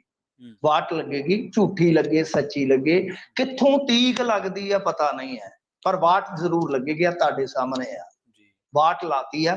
ਮਤਲਬ ਕਿ ਈਡੀ ਦਾ ਇਹੀ ਕੰਮ ਹੁੰਦਾ ਹੈ। ਜਿਵੇਂ ਹੰਸਰਾਜ ਨੇ ਆਖਿਆ, ਖੜੇ ਤੈਨੂੰ ਪਿੱਟਦੇ ਆ ਸੱਪ ਦੀ ਇਹ ਲੀਕੇ ਨਹੀਂ, ਫੌਜਦਾਰੀ ਕੇਸ ਵਿੱਚ ਪੈਂਦੀ ਹੈ ਤਰੀਕੇ ਨਹੀਂ, ਜਦੋਂ ਦਿਲ ਕੀਤਾ ਕੱਲ ਸੰਮਣ ਬੁਲਾ ਲਿਆ, ਸਾਨੂੰ ਤੇਰੇ ਸ਼ਹਿਰ ਦਿਆਂ ਗੇੜਿਆਂ ਨੇ ਖਾ ਲਿਆ। ਜਦੋਂ ਕੀਤਾ ਦਿਲ ਕੱਲ ਸੰਮਣ ਬੁਲਾ ਲਿਆ, ਤਾਂ ਮਤਲਬ ਈਡੀ ਦਾ ਜਦੋਂ ਦਿਲ ਕਰੇਗਾ ਸੰਮਨ ਕੱਲ ਦੇਣਗੇ। ਆ ਜਾਓ ਭਾਈ, ਆ ਜਾਓ ਮਾਮਾ ਠਾਕਰ ਕੀ ਹਵੇਲੀ, ਆ ਕੇ ਬਹਿ ਜਾਓ ਭਾਈ। 6 ਘੰਟੇ ਅੱਜ ਗਏ ਨੇ, 7 ਮੁੜ ਜਾ ਸਕਦੇ ਨੇ, ਫਿਰ ਬੈਠੋ 4 ਘੰਟੇ, ਅਫਸਰ ਨਹੀਂ ਆਇਆ, ਮਤਲਬ ਕਿ ਅੱਡੀਆਂ ਰਗੜਾ ਦਿੰਦੇ ਨੇ ਅਗਲੇ, ਅੱਡੀਆਂ। ਸੋ ਇਸ ਕਰਕੇ ਇਹ ਜਿਹੜੀ ਵਾਟ ਲੱਗਣੀ ਸੀ ਉਹ ਤੈਅ ਸੀ। ਹੁਣ ਇਹ ਵਾਟ ਕਿੱਥੋਂ ਤੀਕ ਲੱਗਦੀ ਹੈ ਇਹ ਵੇਖਣਾ ਬਕਾਇਆ। ਹਾਂਜੀ ਬਿਲਕੁਲ। ਮਿੰਟੂ ਜੀ, ਅਗਲੀ ਖਬਰ ਵੱਲ ਵਧੀਏ ਜੇ, ਤੇ ਰਾਜਾ ਵੜਿੰਗ ਮੰਨਦੇ ਆ ਵੀ ਉਹ ਕਹਿੰਦੇ ਅੰਦਰੂਨੀ ਕਲੇਸ਼ ਕਰਕੇ, ਸਾਡੇ ਆਪਸੀ ਕਾਟੋ ਕਲੇਸ਼ ਕਰਕੇ ਸਾਡੀ ਪਾਰਟੀ ਨੂੰ ਵੋਟਾਂ ਦੇ ਵਿੱਚ ਵੱਡੀ ਕੀਮਤ ਚੁਕਾਉਣੀ ਪਈ ਹੈ, ਹਾਰ ਹੋਈ ਹੈ ਸਾਡੀ। ਦੇਖੋ, ਵੱਡੇ ਦਿਲ ਵਾਲੀ ਗੱਲ ਆ ਕਿ ਜਦੋਂ ਤੁਸੀਂ ਆਪਣੀਆਂ ਕਮਜ਼ੋਰੀਆਂ ਨੂੰ ਮੰਨਦੇ ਹੋ, ਜਦੋਂ ਤੁਸੀਂ ਆਪਣੇ ਮਤਭੇਦਾਂ ਨੂੰ ਮੰਨਦੇ ਹੋ, ਜਦੋਂ ਤੁਸੀਂ ਆਪਣੀਆਂ ਗਲਤੀਆਂ ਨੂੰ ਤਸਲੀਮ ਕਰਨੇ ਹੋ, ਤੇ ਵੱਡੀ ਦਿਲ ਦੀ ਗੱਲ ਹੁੰਦੀ ਹੈ। ਔਰ ਇੱਥੋਂ ਹੀ ਸੁਧਾਰ ਸ਼ੁਰੂ ਹੁੰਦਾ ਹੈ, ਕਿਉਂਕਿ ਜਦੋਂ ਤੱਕ ਤੁਸੀਂ ਆਪਣੇ ਆਪ ਨੂੰ ਗਲਤ ਨਹੀਂ ਨਾ ਮੰਨਦੇ, ਤੁਸੀਂ ਖੁਦ ਨੂੰ ਵੱਖ-ਵੱਖ ਵਜ੍ਹਾ ਦੇ ਕੇ ਠੀਕ ਰੱਖਦੇ ਹੋ, ਕਰੈਕਟ ਰੱਖਦੇ ਹੋ ਕਿ ਨਹੀਂ ਨਹੀਂ ਨਹੀਂ ਨਹੀਂ ਮੈਂ ਨਹੀਂ ਗਲਤ ਹੋ ਸਕਦਾ, ਅਗਲਾ ਹੀ ਗਲਤ ਹੈ, ਤਦ ਤੁਹਾਡੇ ਫਾਲਟ ਕਦੇ ਦੂਰ ਹੋ ਹੀ ਨਹੀਂ ਸਕਦੇ। ਤੁਸੀਂ ਉਸ ਦਿਨ ਆਪਣੇ ਆਪ ਤੇ ਕੰਮ ਕਰਨਾ ਸਟਾਰਟ ਕਰਦੇ ਹੋ ਜਿਸ ਦਿਨ ਤੁਸੀਂ ਮੰਨਦੇ ਹੋ ਕਿ ਮੇਰੇ 'ਚ ਕੰਮ ਕਰਨ ਦੀ ਜ਼ਰੂਰਤ ਹੈ, ਮੇਰੇ 'ਚ ਨੁਕਸ ਆ, ਮੇਰਾ ਕਚਰਾ ਆਇਆ ਪਿਆ ਕਾਰਬੋਰੇਟਰ ਦੇ ਵਿੱਚ, ਸਾਫ਼ ਕਰਨਾ ਪਏਗਾ, ਇਹ ਪਲੱਗ ਮੇਰਾ ਸ਼ਾਰਟ ਹੋਇਆ ਪਿਆ ਵਾ, ਇਹਨੂੰ ਕਿਤੇ ਨਾ ਕਿਤੇ ਬਦਲਣਾ ਪਏਗਾ, ਮੁਗਲੈਲ ਜਾਮ ਹੋ ਗਿਆ, ਖੜਾ ਹੋ ਗਿਆ, ਇਹਨੂੰ ਬਦਲਣਾ ਪਏਗਾ, ਫਿਰ ਹੀ ਇੰਜਨ ਜਿਹੜਾ ਤੁਹਾਡਾ ਚੱਲਣਾ। ਜਦ ਤੱਕ ਤੁਸੀਂ ਮੰਨਦੇ ਨਹੀਂ, ਉਹ ਸਕੂਟਰ ਕੱਚਾ ਧੂੰਆਂ ਹੀ ਮਾਰਦਾ ਫਿਰੇਗਾ, ਕਦੇ ਇਸ ਗਲੀ ਕਦੇ ਉਸ ਗਲੀ। ਤਾਂ ਖੈਰ ਵੜਿੰਗ ਨੇ ਘੱਟੋ ਘੱਟ ਇਹ ਗੱਲ ਮੰਨੀ ਹੈ ਕਿ ਦੇਖੋ ਸਾਡੇ 'ਚ ਇਹ ਕਮੀਆਂ ਰਹੀਆਂ ਨੇ ਕਿ ਅਸੀਂ ਆਪਣੀ ਲੜਾਈ ਜਿਹੜੀ ਹੈ ਉਹ ਨਹੀਂ ਰੋਕ ਸਕੇ ਤੇ ਸਾਨੂੰ ਆਪਸੀ ਲੜਾਈ ਦੀ ਜਿਹੜੀ ਕੀਮਤ ਹੈ ਉਹ ਚੁਕਾਉਣੀ ਪਈ ਆ। ਵੋਟਰਾਂ ਨੇ ਸਾਡੀ ਏਕਤਾ ਤੇ ਸ਼ੱਕ ਜਤਾਇਆ ਤੇ ਇਹਦੇ ਨਾਲ ਆਮ ਆਦਮੀ ਪਾਰਟੀ ਨੂੰ ਫਾਇਦਾ ਹੋਇਆ। ਇੰਡੀਅਨ ਐਕਸਪ੍ਰੈਸ ਨੂੰ ਇੰਟਰਵਿਊ ਦੇ ਰਹੇ ਸੀ, ਕਾਫੀ ਲੰਬੀ ਚੌੜੀ ਇੰਟਰਵਿਊ ਆ, ਕੋਈ ਵੀ ਪੜ੍ਹਨਾ ਚਾਹੇ ਤਾਂ ਉਹ ਪੜ੍ਹ ਸਕਦਾ। ਨਾਲ ਉਹਨਾਂ ਨੇ ਕਿਹਾ ਕਿ ਦੇਖੋ ਗੱਲ ਇਹ ਆ ਕਿ 1997 ਦੀਆਂ ਚੋਣਾਂ ਨੂੰ ਯਾਦ ਕਰ ਲਓ, ਜਦੋਂ ਰਜਿੰਦਰ ਕੌਰ ਭੱਠਲ ਦੀ ਥਾਂ ਤੇ ਸੀਐਮ ਹਰਚਰਨ ਸਿੰਘ ਬਰਾੜ ਨੂੰ ਬਣਾਇਆ ਗਿਆ ਸੀ। ਮੇਰੇ ਖਿਆਲ ਦੇ ਨਾਲ ਇੱਥੇ ਥੋੜਾ ਰੋਂਗ ਹੈ ਕਿਉਂਕਿ ਹਰਚਰਨ ਸਿੰਘ ਬਰਾੜ ਦੀ ਥਾਂ ਤੇ ਸ਼ਾਇਦ ਭੱਠਲ ਬਣਾਇਆ ਗਿਆ ਸੀ। ਤਾਂ ਉਹ ਕਹਿੰਦੇ ਕਿ ਅਸੀਂ 14 ਸੀਟਾਂ ਹੀ ਜਿੱਤ ਸਕੇ ਸੀ, ਇੰਟਰਵਿਊ ਦੇ ਵਿੱਚ ਕਹਿ ਰਹੇ ਆ। ਤਾਂ ਅਕਾਲੀ ਭਾਜਪਾ ਗੱਠਜੋੜ ਨੂੰ 95 ਮਿਲੀਆਂ ਸੀ, ਪਰ ਇਸ ਦੇ ਬਾਵਜੂਦ ਅਸੀਂ 2002 ਚ ਕਮਬੈਕ ਕੀਤਾ ਤੇ 62 ਸੀਟਾਂ ਜਿੱਤ ਕੇ ਸੱਤਾ 'ਚ ਵਾਪਸੀ ਕੀਤੀ ਹੈ। ਮਤਲਬ ਕਿ ਉਹ ਕਹਿ ਰਹੇ ਨੇ ਕਿ ਦੇਖੋ ਅਸੀਂ ਆਪਣੇ ਆਪ 'ਚ ਸੁਧਾਰ ਕਰਾਂਗੇ ਤੇ ਫਿਰ ਵਾਪਸੀ ਕਰਾਂਗੇ। ਉਹ ਕਹਿੰਦੇ ਆ ਕਿ ਨੌਜਵਾਨ ਵੋਟਰਾਂ ਤੱਕ ਪਹੁੰਚਣ 'ਚ ਅਸੀਂ ਅਸਫਲ ਰਹੇ, ਫਿਰ ਇਸ ਤੋਂ ਇਲਾਵਾ ਟਰਾਂਸਪੋਰਟ ਮਾਫੀਆ ਤੇ ਸ਼ਿਕੰਜਾ ਜ਼ਰੂਰ ਕੱਸਿਆ, ਬਿਜਲੀ ਦਰਾਂ 'ਚ ਕਟੌਤੀ ਕੀਤੀ, ਰੇਤਾਂ ਦੀਆਂ ਕੀਮਤਾਂ ਜਿਹੜੀਆਂ ਨੇ ਉਹ ਘੱਟ ਕੀਤੀਆਂ, ਪਰ ਇਸ ਦੇ ਬਾਵਜੂਦ ਨੌਜਵਾਨ ਵੋਟਰਾਂ ਤੱਕ ਪਹੁੰਚਣ 'ਚ ਅਸੀਂ ਅਸਫਲ ਰਹੇ। ਸੋਸ਼ਲ ਮੀਡੀਆ ਮੁਹਿੰਮ ਵੱਲ ਮਤਲਬ ਕਿ ਨੌਜਵਾਨ ਜ਼ਿਆਦਾ ਆਕਰਸ਼ਿਤ ਸਨ। ਖੈਰ ਇਹ ਸਾਰੀਆਂ ਚੀਜ਼ਾਂ ਉਹਨਾਂ ਨੇ ਕਹੀਆਂ, ਹੋਰ ਵੀ ਬਹੁਤ ਕੁਝ ਕਿਹਾ। ਤਾਂ ਮੈਂ ਤੇ ਇਹੀ ਗੱਲ ਕਹਾਂਗਾ ਕਿ ਠੀਕ ਹੈ ਜੀ ਜਨਾਬ, ਤੁਸੀਂ ਜਿਹੜੀ ਗੱਲ ਕਹਿ ਰਹੇ ਹੋ ਉਹ ਇੱਕ ਹੱਦ ਤੱਕ ਸਹੀ ਹੈ, ਇੱਕ ਹੱਦ ਤੱਕ ਸਹੀ ਹੈ, ਪਰ ਆਪਸੀ ਲੜਾਈ ਤੁਹਾਡੀ ਉਹ ਚੱਲ ਕਿਹਦੇ ਦਰਮਿਆਨ ਰਹੀ ਸੀ? ਉਹ ਲੜਾਈ ਤੁਹਾਡੇ ਵਿੱਚ ਹੀ ਤੇ ਚੱਲ ਰਹੀ ਸੀਗੀ। ਕਿਉਂ ਚੱਲ ਰਹੀ ਸੀ? ਵੱਡਾ ਸਵਾਲ ਇਹ। ਦੂਜੀ ਗੱਲ, ਤੁਸੀਂ ਸਿੱਕੇ ਦਾ ਇੱਕ ਪਾਸਾ ਦੇਖ ਰਹੇ ਹੋ ਜਾਂ ਦਿਖਾ ਰਹੇ ਹੋ? ਤੁਹਾਡੀ ਹਾਰ ਦੀ ਵਜ੍ਹਾ ਠੀਕ ਹੈ ਆਮ ਆਦਮੀ ਪਾਰਟੀ ਦੀ ਚੜ੍ਹ ਜਾਂ ਨੌਜਵਾਨਾਂ ਦੇ ਇੱਕ ਤਰਫ ਝੁਕਾ ਹੈ, ਇਹਨਾਂ ਨੂੰ ਹਾਲੇ ਵੀ ਨਹੀਂ ਪਤਾ ਲੱਗ ਰਿਹਾ। ਤਾਂ ਮੈਂ ਇਹਨਾਂ ਦੀ ਅਕਲ ਤੇ ਹੀ ਸਵਾਲ ਕਰਾਂਗਾ ਕਿ ਬਹੁਤ ਵੱਡਾ ਵੋਟ ਬੈਂਕ ਜਿਹੜਾ ਔਰਤਾਂ ਦਾ ਉਹ ਵੀ ਆਮ ਆਦਮੀ ਪਾਰਟੀ ਦੇ ਹੱਕ 'ਚ ਭੁਗਤਿਆ, ਮਜ਼ਦੂਰਾਂ ਦਾ ਵੀ ਭੁਗਤਿਆ। ਇਹਨਾਂ ਨੂੰ ਜੇ ਹਾਲੇ ਵੀ ਇਹਨਾਂ ਚੀਜ਼ਾਂ ਦਾ ਪਤਾ ਨਹੀਂ ਲੱਗ ਰਿਹਾ, ਇਹ ਫੈਕਟਰ ਹਾਲੇ ਵੀ ਇਹਨਾਂ ਨੂੰ ਵਿਖਾਈ ਨਹੀਂ ਦਿੰਦੇ, ਤੇ ਮੈਨੂੰ ਨਹੀਂ ਲੱਗਦਾ ਕਿ ਏਡੀ ਛੇਤੀ ਹੁਣ ਬਾਉਂਸ ਬੈਕ ਕਰਨਗੇ ਜਾਂ ਕਮ ਬੈਕ ਕਰਨਗੇ, ਕਿਉਂਕਿ ਤੁਹਾਨੂੰ ਤਾਂ ਆਪਣੇ ਕਾਰਨ ਹੀ ਨਹੀਂ ਲੱਭ ਰਹੇ। ਸਭ ਤੋਂ ਮੇਨ ਕਾਰਨ ਜਿਹੜਾ ਇਹ ਸੀਗਾ ਕਿ ਤੁਹਾਡਾ ਵਰਕਰ ਪਿੱਟਦਾ ਰਿਹਾ, ਤੁਹਾਡੇ ਵਰਕਰ ਦਾ ਕੋਈ ਸਨਮਾਨ ਨਹੀਂ ਸੀਗਾ, ਕੋਈ ਉਹਦੀ ਵੈਲਿਊ ਨਹੀਂ ਸੀਗੀ, ਕੋਈ ਉਹਦੀ ਕੁਛ ਪ੍ਰਤੀਤ ਨਹੀਂ ਸੀ। ਛੋਟੇ ਲੀਡਰ ਮਤਲਬ ਕਿ ਬਾਹਰ ਬੈਠੇ ਦਫ਼ਤਰਾਂ ਦੇ ਬੇਇੱਜ਼ਤੀ ਕਰਾਉਂਦੇ ਸਨ, ਸੁੱਕ ਜਾਂਦੇ ਸਨ। ਤੁਹਾਡੇ ਵੱਡੇ ਲੀਡਰ ਗੱਲ ਹੀ ਨਹੀਂ ਸੀ ਗੌਲਦੇ। ਇਹ ਕਾਰਨ ਰਹੇ ਨੇ ਤੁਹਾਡੀ ਹਾਰ ਦੇ। ਤੁਹਾਡਾ ਕਾਡਰ ਨਿਰਾਸ਼ ਹੋਇਆ, ਤੁਹਾਡਾ ਕਾਡਰ ਜਿਹੜਾ ਬਹੁਤ ਬਹੁਤ ਵੱਡੀ ਗਿਣਤੀ 'ਚ ਟੁੱਟ ਕੇ ਗਿਆ। ਨੌਜਵਾਨ ਤੇ ਅਸੀਂ ਤਾਂ ਕਹੀਏ ਨਾ, ਨਵੇਂ ਵੋਟਰ ਉਧਰ ਭੁਗਤ ਗਿਆ। ਹਜ਼ੂਰ ਤੁਹਾਡਾ 18-19% ਵੋਟ ਸ਼ੇਅਰ ਘਟ ਗਿਆ। ਤੁਸੀਂ ਕਿੱਦਾਂ ਕਹਿ ਸਕਦੇ ਹੋ ਬਈ ਕਿ ਸਾਡੀ ਆਪਸੀ ਲੜਾਈ ਨੇ ਮਾਰਿਆ? ਜੀ ਜੀ 18-19% ਵੋਟ ਸ਼ੇਅਰ ਟੁੱਟਣਾ ਹਜ਼ੂਰ ਇਸ ਗੱਲ ਤੇ ਮੋਹਰ ਹੈ ਕਿ ਤੁਹਾਡਾ ਕਾਡਰ ਕਿਰਿਆ। ਕਿਉਂ ਕਰਦਾ ਕਾਡਰ?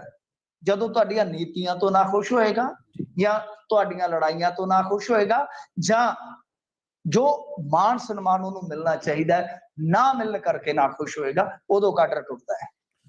ਜੀ ਬਿਲਕੁਲ।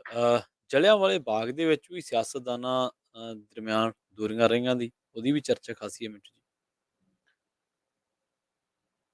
ਦੇਖੋ ਗੱਲ ਇਹ ਆ ਕਿ ਸਿਆਸਤ ਤਾਂ ਹਮੇਸ਼ਾ ਰਹਿੰਦੀ ਆ। ਸਿਆਸਤ ਬੰਦਾ ਜਦੋਂ ਜੰਮਦਾ ਹੈ ਤੇ ਅੱਜ ਕੱਲ ਤੇ ਉਦੋਂ ਹੀ ਨਾਲ ਹੀ ਸ਼ੁਰੂ ਹੋ ਜਾਂਦੀ ਆ। ਬਰਥ ਸਰਟੀਫਿਕੇਟ ਬਣਾਉਣਾ ਹੋਵੇ, ਬੱਚਾ ਹੁੰਦਾ ਜਦੋਂ, ਤੇ ਤਾਂ ਵੀ ਕਈ ਵਾਰ ਜਾ ਕੇ ਤੇ ਕਾਉਂਸਲਰ ਨੂੰ ਕਹਿਣਾ ਪੈਂਦਾ, ਪੰਚਾਇਤੀ ਜਿਹੜੇ ਨੁਮਾਇੰਦੇ ਹੁੰਦੇ ਉਹਨਾਂ ਨੂੰ ਕਹਿਣਾ ਪੈਂਦਾ, ਤਾਂ ਉੱਥੇ ਹੀ ਸਿਆਸਤ ਤੁਰ ਪੈਂਦੀ ਆ। ਤੇ ਕਈ ਵਾਰ ਡੈਥ ਸਰਟੀਫਿਕੇਟ ਤੱਕ ਏਦਾਂ ਹੀ ਚੱਲਦਾ, 70 ਤੋਂ 72 ਤੱਕ ਇਹ ਸਾਰਾ ਕੁਛ ਏਦਾਂ ਹੀ ਚੱਲਦਾ ਆ। ਖੈਰ ਦੇਖੋ, ਜਲਿਆਂਵਾਲੇ ਬਾਗ ਦੇ ਵਿੱਚ ਜਿਹੜੀ ਬਰਸੀ ਅੱਜ ਮਨਾਈ ਗਈ ਹੈ, जो कल सी वैसे थे, चलो अज ओदी खबर निकल के आ गई। वो बड़ी, मैं कहूंगा कि एक घटिया राजनीति की प्रतीक निकली है।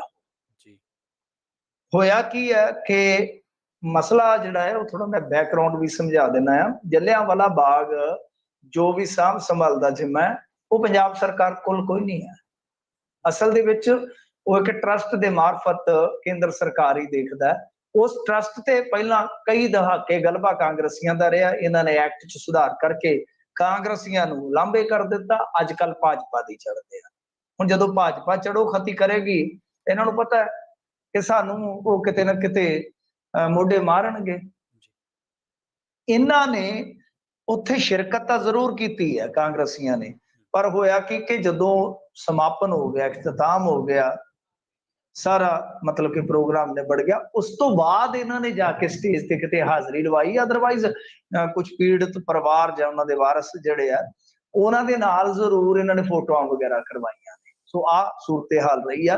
दूजी गल इह आ, सब तो वड्डी जिहड़ी गल वेखण वाली आ कि भगवंत मान उत्थे सन जी कल उस समय, क्योंकि साडे chief justice of India mister Ramana ji वो आए सन ते इन्हां ने जाके इस्तकबाल कीता सीगा, उन्हां दा जी आए आख्या, प्रोटोकॉल दे मुताबिक गए होने आ। परंतु उत्थे होण दे बावजूद भाजपा वाले कहिंदे आ, श्वेत मलिक शायद कह रहा सीगा कि वेखो जी असीं ते सद्दा पत्र घल्लिया सीगा, मान साहब नहीं आए। ਤਾਂ ਅੱਜ ਜਦੋਂ ਸਵਾਲ ਕੀਤਾ ਗਿਆ ਕਿ ਤੁਸੀਂ ਨਹੀਂ ਗਏ, ਉਹ ਕਹਿੰਦੇ ਕਿ ਭਾਜਪਾ ਵਾਲੇ ਤੇ ਕਹਿੰਦੇ ਆ ਇੱਥੇ ਗਿਆ ਉੱਥੇ ਗਿਆ ਫਲਾਂ ਟਮਕਾ। ਮਤਲਬ ਕਿ ਉਹਨਾਂ ਨੇ ਕੋਈ ਸਪਸ਼ਟ ਜਵਾਬ ਨਹੀਂ ਦਿੱਤਾ ਇਸ ਦਾ। ਕਹਿੰਦੇ ਮੈਂ ਜਾਂਦਾ ਰਹਿਣਾ, ਮੈਂ ਦਰਬਾਰ ਸਾਹਿਬ ਵੀ ਜਾਣਾ, ਜਲਿਆਂਵਾਲਾ ਬਾਗ ਵੀ ਜਾਣਾ, ਇਹਨਾਂ ਦਾ ਕੀ ਹੈ। ਮਤਲਬ ਕਿ ਕੱਲ ਉੱਥੇ ਅੰਮ੍ਰਿਤਸਰ ਹੋਣ ਦੇ ਬਾਵਜੂਦ ਉੱਥੇ ਹਾਜ਼ਰੀ ਨਾ ਲਵਾਉਣ ਦਾ ਕੋਈ ਸਪਸ਼ਟ ਕਾਰਨ ਉਹਨਾਂ ਨੇ ਨਹੀਂ ਦੱਸਿਆ, ਪਰ ਇਹ ਕਹਿੰਦੇ ਕਿ ਅਸੀਂ ਸੱਦਾ ਪੱਤਰ ਘੱਲਿਆ ਸੀਗਾ। ਤਾਂ ਖੈਰ ਜੋ ਵੀ ਹੈ, ਰਾਜਨੀਤੀ ਇਸ ਕਦਰ ਸੀ ਕਿ ਤੁਸੀਂ ਦੇਖ ਲਓ ਕਿ ਜਿਹੜੇ ਮਤਲਬ ਕਿ ਉਸ ਸਮੇਂ ਸ਼ਹਾਦਤ ਪ੍ਰਾਪਤ ਕਰ ਗਏ, ਉਹਨਾਂ ਦੇ ਵਾਰਸਾਂ ਦੇ ਵਿੱਚੋਂ ਵੀ ਇੱਕ ਧੜਾ ਕਹਿ ਲਓ ਜਾਂ ਇੱਕ ਗਿਣਤੀ ਕਹਿ ਲਓ, ਉਹ ਉੱਥੇ ਗੈਰ ਹਾਜ਼ਰ ਸੀ, ਨਦਾਰਦ ਸੀ। ਤਾਂ ਕਿਤੇ ਨਾ ਕਿਤੇ ਇੱਥੇ ਵੀ ਵਖਰੇਵੇਂ ਜਾਂ ਕਹਿ ਲਓ ਕਿ ਇੱਥੇ ਵੀ ਇੱਕ ਦੂਜੇ ਤੋਂ ਦੂਰੀ ਜਿਹੜੀ ਹੈ ਉਹ ਸਾਫ਼ ਤੌਰ ਤੇ ਸਪਸ਼ਟ ਤੌਰ ਤੇ ਵਿਖਾਈ ਦੇ ਰਹੀ ਸੀ।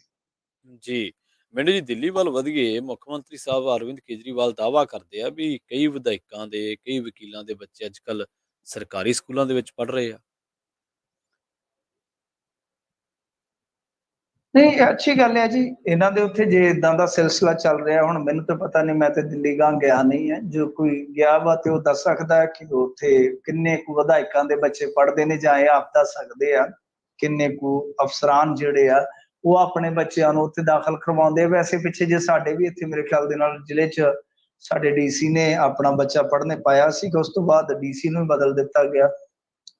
ਅੱਛਾ, ਗੱਲ ਇਹ ਆ ਕਿ ਵਧੀਆ ਗੱਲ ਹੈ ਜੀ। ਜੀ ਗੱਲ ਇਹੀ ਹੈ ਕਿ ਵਧੀਆ ਗੱਲ ਆ ਕਿ ਜੇ ਤੁਹਾਡੇ ਸਕੂਲਾਂ ਦੇ ਵਿੱਚ ਲੀਡਰਾਂ ਦੇ ਬੱਚੇ ਉੱਥੇ ਪੜ੍ਹਦੇ ਨੇ, ਸਰਕਾਰੀ ਸਕੂਲਾਂ 'ਚ ਅਫਸਰਾਂ ਦੇ ਬੱਚੇ ਪੜ੍ਹਦੇ ਨੇ, ਵਕੀਲਾਂ ਦੇ ਬੱਚੇ ਪੜ੍ਹਦੇ ਨੇ, ਇੰਜੀਨੀਅਰਾਂ ਦੇ ਬੱਚੇ ਪੜ੍ਹਦੇ ਨੇ, ਸਾਇੰਸਦਾਨਾਂ ਦੇ ਬੱਚੇ ਪੜ੍ਹਦੇ ਨੇ, ਕਾਰੋਬਾਰੀਆਂ ਦੇ ਬੱਚੇ ਪੜ੍ਹਦੇ ਨੇ, ਤਾਂ ਬਿਹਤਰ ਆ, ਬਹੁਤ ਵਧੀਆ ਗੱਲ ਆ। ਅੱਛਾ, ਗੱਲ ਇਹ ਆ ਕਿ ਮਸਲਾ ਅਸੀਂ ਤੇ ਇਹੀ ਕਹਾਂਗੇ ਕਿ ਸਾਡਾ ਵੀ ਹੱਲ ਕਰੋ। ਆਹਾਰੋਂ ਘਟਿਆ ਉਹ ਵੀ ਗਿਆ, ਆਹਾਰ ਹੁੰਦਾ ਖਾਣਾ, ਹਾਰੋਂ ਘਟਿਆ ਉਹ ਵੀ ਗਿਆ ਤੇ ਵਿਹਾਰੋਂ ਘਟਿਆ ਉਹ ਵੀ ਗਿਆ। ਬਈ ਵਿਹਾਰਕ ਤੌਰ ਤੇ ਫਿਰ ਇੱਥੇ ਵੀ ਥੋੜਾ ਜਿਹਾ ਕੰਮ ਕਰਨ ਦੀ ਜ਼ਰੂਰਤ ਆ। ਤੁਸੀਂ ਸਿੱਖਿਆ ਦਾ ਇੱਥੇ ਵੀ ਬੜਾ ਜ਼ਬਰਦਸਤ ਵਾਅਦਾ ਕਰਕੇ ਆਏ ਸੀਗੇ। ਮੈਂ ਨਹੀਂ ਕਹਿੰਦਾ ਕਿ ਹੁਣ ਤੁਸੀਂ ਰਾਤੋਂ ਰਾਤ ਸਾਰਾ ਕੁਝ ਕਰ ਦੋਗੇ, ਪਰ ਕੁਝ ਚੀਜ਼ਾਂ ਜਿਹੜੀਆਂ ਹੈ ਉਹ ਜਿਵੇਂ ਆਂਦੇ ਹੁੰਦੇ ਆ ਨਾ ਕਿ ਘਰ ਦੇ ਭਾਗ ਡੇੜੀ ਹੁੰਦੇ ਪੈਂਦੇ ਆ, ਝੋਨੇ ਵਾਲੇ ਪਿੰਡ ਪਰਾਲੀ ਤੋਂ ਹੀ ਪਤਾ ਲੱਗ ਜਾਂਦਾ ਹੈ। ਸੋ ਗੱਲ ਇਹ ਆ ਕਿ ਐਤਕੀ ਸੈਸ਼ਨ ਸ਼ੁਰੂ ਹੋ ਚੁੱਕਾ ਹੈ। ਜੀ 6 ਅਪ੍ਰੈਲ ਤੋਂ ਸਾਡਾ ਵਿਦਿਅਕ ਸੈਸ਼ਨ ਜਿਹੜਾ ਉਹ ਸ਼ੁਰੂ ਹੋ ਚੁੱਕਾ ਹੈ। ਕਮਾਲ ਦੀ ਗੱਲ ਇਹ ਹੈ ਕਿ ਹੁਣ ਤੱਕ ਕਿਤਾਬਾਂ ਨਹੀਂ ਮਿਲੀਆਂ। ਉਹ ਕਿਤਾਬਾਂ ਜਿਹੜੀ 2 ਕਰੋੜ ਗਿਣਤੀ ਹੈ ਕਿਤਾਬਾਂ ਦੀ, ਉਹਦੇ ਵਿੱਚ 1.5 ਕਰੋੜ ਸਰਕਾਰੀ ਸਕੂਲ ਨੂੰ ਕਿਤਾਬ ਆਉਣੀ ਹੁੰਦੀ ਹੈ। ਅੱਛਾ, 50 ਲੱਖ ਕਹਿ ਲਓ ਕਿ ਨਿੱਜੀ ਹੱਥਾਂ 'ਚ ਜਾਣੀ ਹੈ, ਜਾਂ ਨਿੱਜੀ ਥਾਵਾਂ ਤੇ ਜਾਣੀ, ਜਾਂ ਨਿੱਜੀ ਸਕੂਲਾਂ 'ਚ ਜਾਣੀ ਹੈ। ਤਾਂ ਉਹ ਕਿਤਾਬ ਦੀ ਐਤਕੀ ਟੈਂਡਰਿੰਗ ਤੋਂ ਲੈ ਕੇ ਛਪਾਈ ਤੱਕ ਸਭ ਕੁਝ ਪਛੜ ਗਿਆ, ਸਭ ਕੁਝ ਪਛੜ ਗਿਆ। ਉਹ ਬੱਚੇ ਹੁਣ ਕੀ ਪੜ੍ਹਨਗੇ ਜਿਨ੍ਹਾਂ ਦੇ ਬਸਤੇ 'ਚ ਕਿਤਾਬ ਹੀ ਹੈ ਨਹੀਂ ਪੜ੍ਹਨ ਵਾਲੀ, ਮੈਨੂੰ ਦੱਸੋ। ਸੋ ਗੱਲ ਇਹ ਆ ਕਿ ਉੱਥੇ ਤਾਂ ਤੁਸੀਂ ਕਹਿ ਰਹੇ ਹੋ, ਤਾਂ ਇੱਥੋਂ ਦਾ ਵੀ ਇਸ ਤਰ੍ਹਾਂ ਦਾ ਪ੍ਰਬੰਧ ਕਰ ਦਿਓ, ਕਿਉਂਕਿ ਤੁਸੀਂ ਤੇ ਅੱਜ ਕੱਲ੍ਹ ਟ੍ਰੇਨਿੰਗ ਦੇ ਰਹੇ ਹੋ ਨਾ ਅਫਸਰਾਂ ਨੂੰ। ਭਗਵੰਤ ਮਾਨ ਜੀ ਕਹਿੰਦੇ ਮੈਂ ਜਿੱਥੇ ਮਰਜ਼ੀ ਭੇਜਾਂ ਆਪਣੇ ਅਫਸਰਾਂ ਨੂੰ, ਮੈਂ ਤਾਂ ਇਜ਼ਰਾਈਲ ਵੀ ਘੱਲੂੰਗਾ। ਉਹ ਟ੍ਰੇਨਿੰਗ ਲੈਣ ਗਏ ਸੀ। ਮਤਲਬ ਕਿ ਤੁਸੀਂ ਦੂਜੇ ਸਟੇਟਾਂ ਦੇ ਅਫਸਰਾਂ ਨੂੰ ਟ੍ਰੇਨਿੰਗ ਦਿੰਦੇ ਹੋ ਤਾਂ ਥੋੜੀ ਬਹੁਤੀ ਟ੍ਰੇਨਿੰਗ ਸਿੱਖਿਆ ਵਾਲਿਆਂ ਨੂੰ ਵੀ ਦੇ ਦਿਓ ਉਰੇ, ਤਾਂ ਕਿ ਇੱਥੇ ਕੁਛ ਨਾ ਕੁਛ ਸੁਧਰ ਜਾਵੇ। ਔਰ ਉਮੀਦ ਕਰਦੇ ਹਾਂ ਅਸੀਂ ਕਿ ਤੁਸੀਂ ਵੀ ਬਹੁਤ ਜਲਦੀ ਆਪਣੇ ਵਿਧਾਇਕਾਂ ਨੂੰ ਕਹੋਗੇ ਕਿ ਬਈ ਆਪਣੇ ਬੱਚੇ ਤੁਸੀਂ ਆਪਣੇ ਪਿੰਡ ਦੇ ਸਕੂਲ 'ਚ ਛੱਡ ਕੇ ਆਓਗੇ। ਉਹ ਦੇਖਦੇ ਆ ਕਿੰਨੇ ਅਧਿਆਪਕ ਜਿਹੜੇ ਆ ਉਹ ਨਾਮ ਦਾਖਲ ਕਰਦੇ ਆ ਵਿਧਾਇਕਾਂ ਦੇ ਬੱਚਿਆਂ ਦੇ, ਦੇਖਦੇ ਆ। ਤਾਂ ਜੇ ਇਹੀ ਪੈਮਾਨਾ ਤਾਂ ਫਿਰ ਇਸ ਪੈਮਾਨੇ ਤੇ ਇੱਥੇ ਵੀ ਖਰਾ ਉਤਰਨ ਦੀ ਜ਼ਰੂਰਤ ਹੈ। ਕਹਿਣ ਦਾ ਮਤਲਬ ਇਹ ਆ ਕਿ ਸਭ ਤੋਂ ਪਹਿਲਾਂ ਸ਼ੁਰੂਆਤ ਦੇ ਵਿੱਚ ਘੱਟੋ ਘੱਟ ਇਸ ਵਿਦਿਅਕ ਸੈਸ਼ਨ ਦੇ ਵਿੱਚ, ਕਿਉਂਕਿ ਤੁਸੀਂ ਅੱਜ ਕੱਲ੍ਹ ਟ੍ਰੇਨੀ ਹੋ, ਟ੍ਰੇਨਰ ਹੋ, ਟ੍ਰੇਨ ਕਰਵਾ ਰਹੇ ਹੋ ਲੋਕਾਂ ਨੂੰ, ਅਫਸਰਾਂ ਨੂੰ ਸੱਦ ਕੇ, ਤਾਂ ਇਹ ਜ਼ਰੂਰ ਟ੍ਰੇਨਿੰਗ ਦਿਓ ਕਿ ਸੈਸ਼ਨ ਸ਼ੁਰੂ ਹੋਣ ਤੋਂ ਪਹਿਲਾਂ ਬਾਈ ਜੀ ਕਿਤਾਬਾਂ ਲਾਜ਼ਮੀ ਹੁੰਦੀਆਂ ਨੇ ਬਸਤੇ 'ਚ।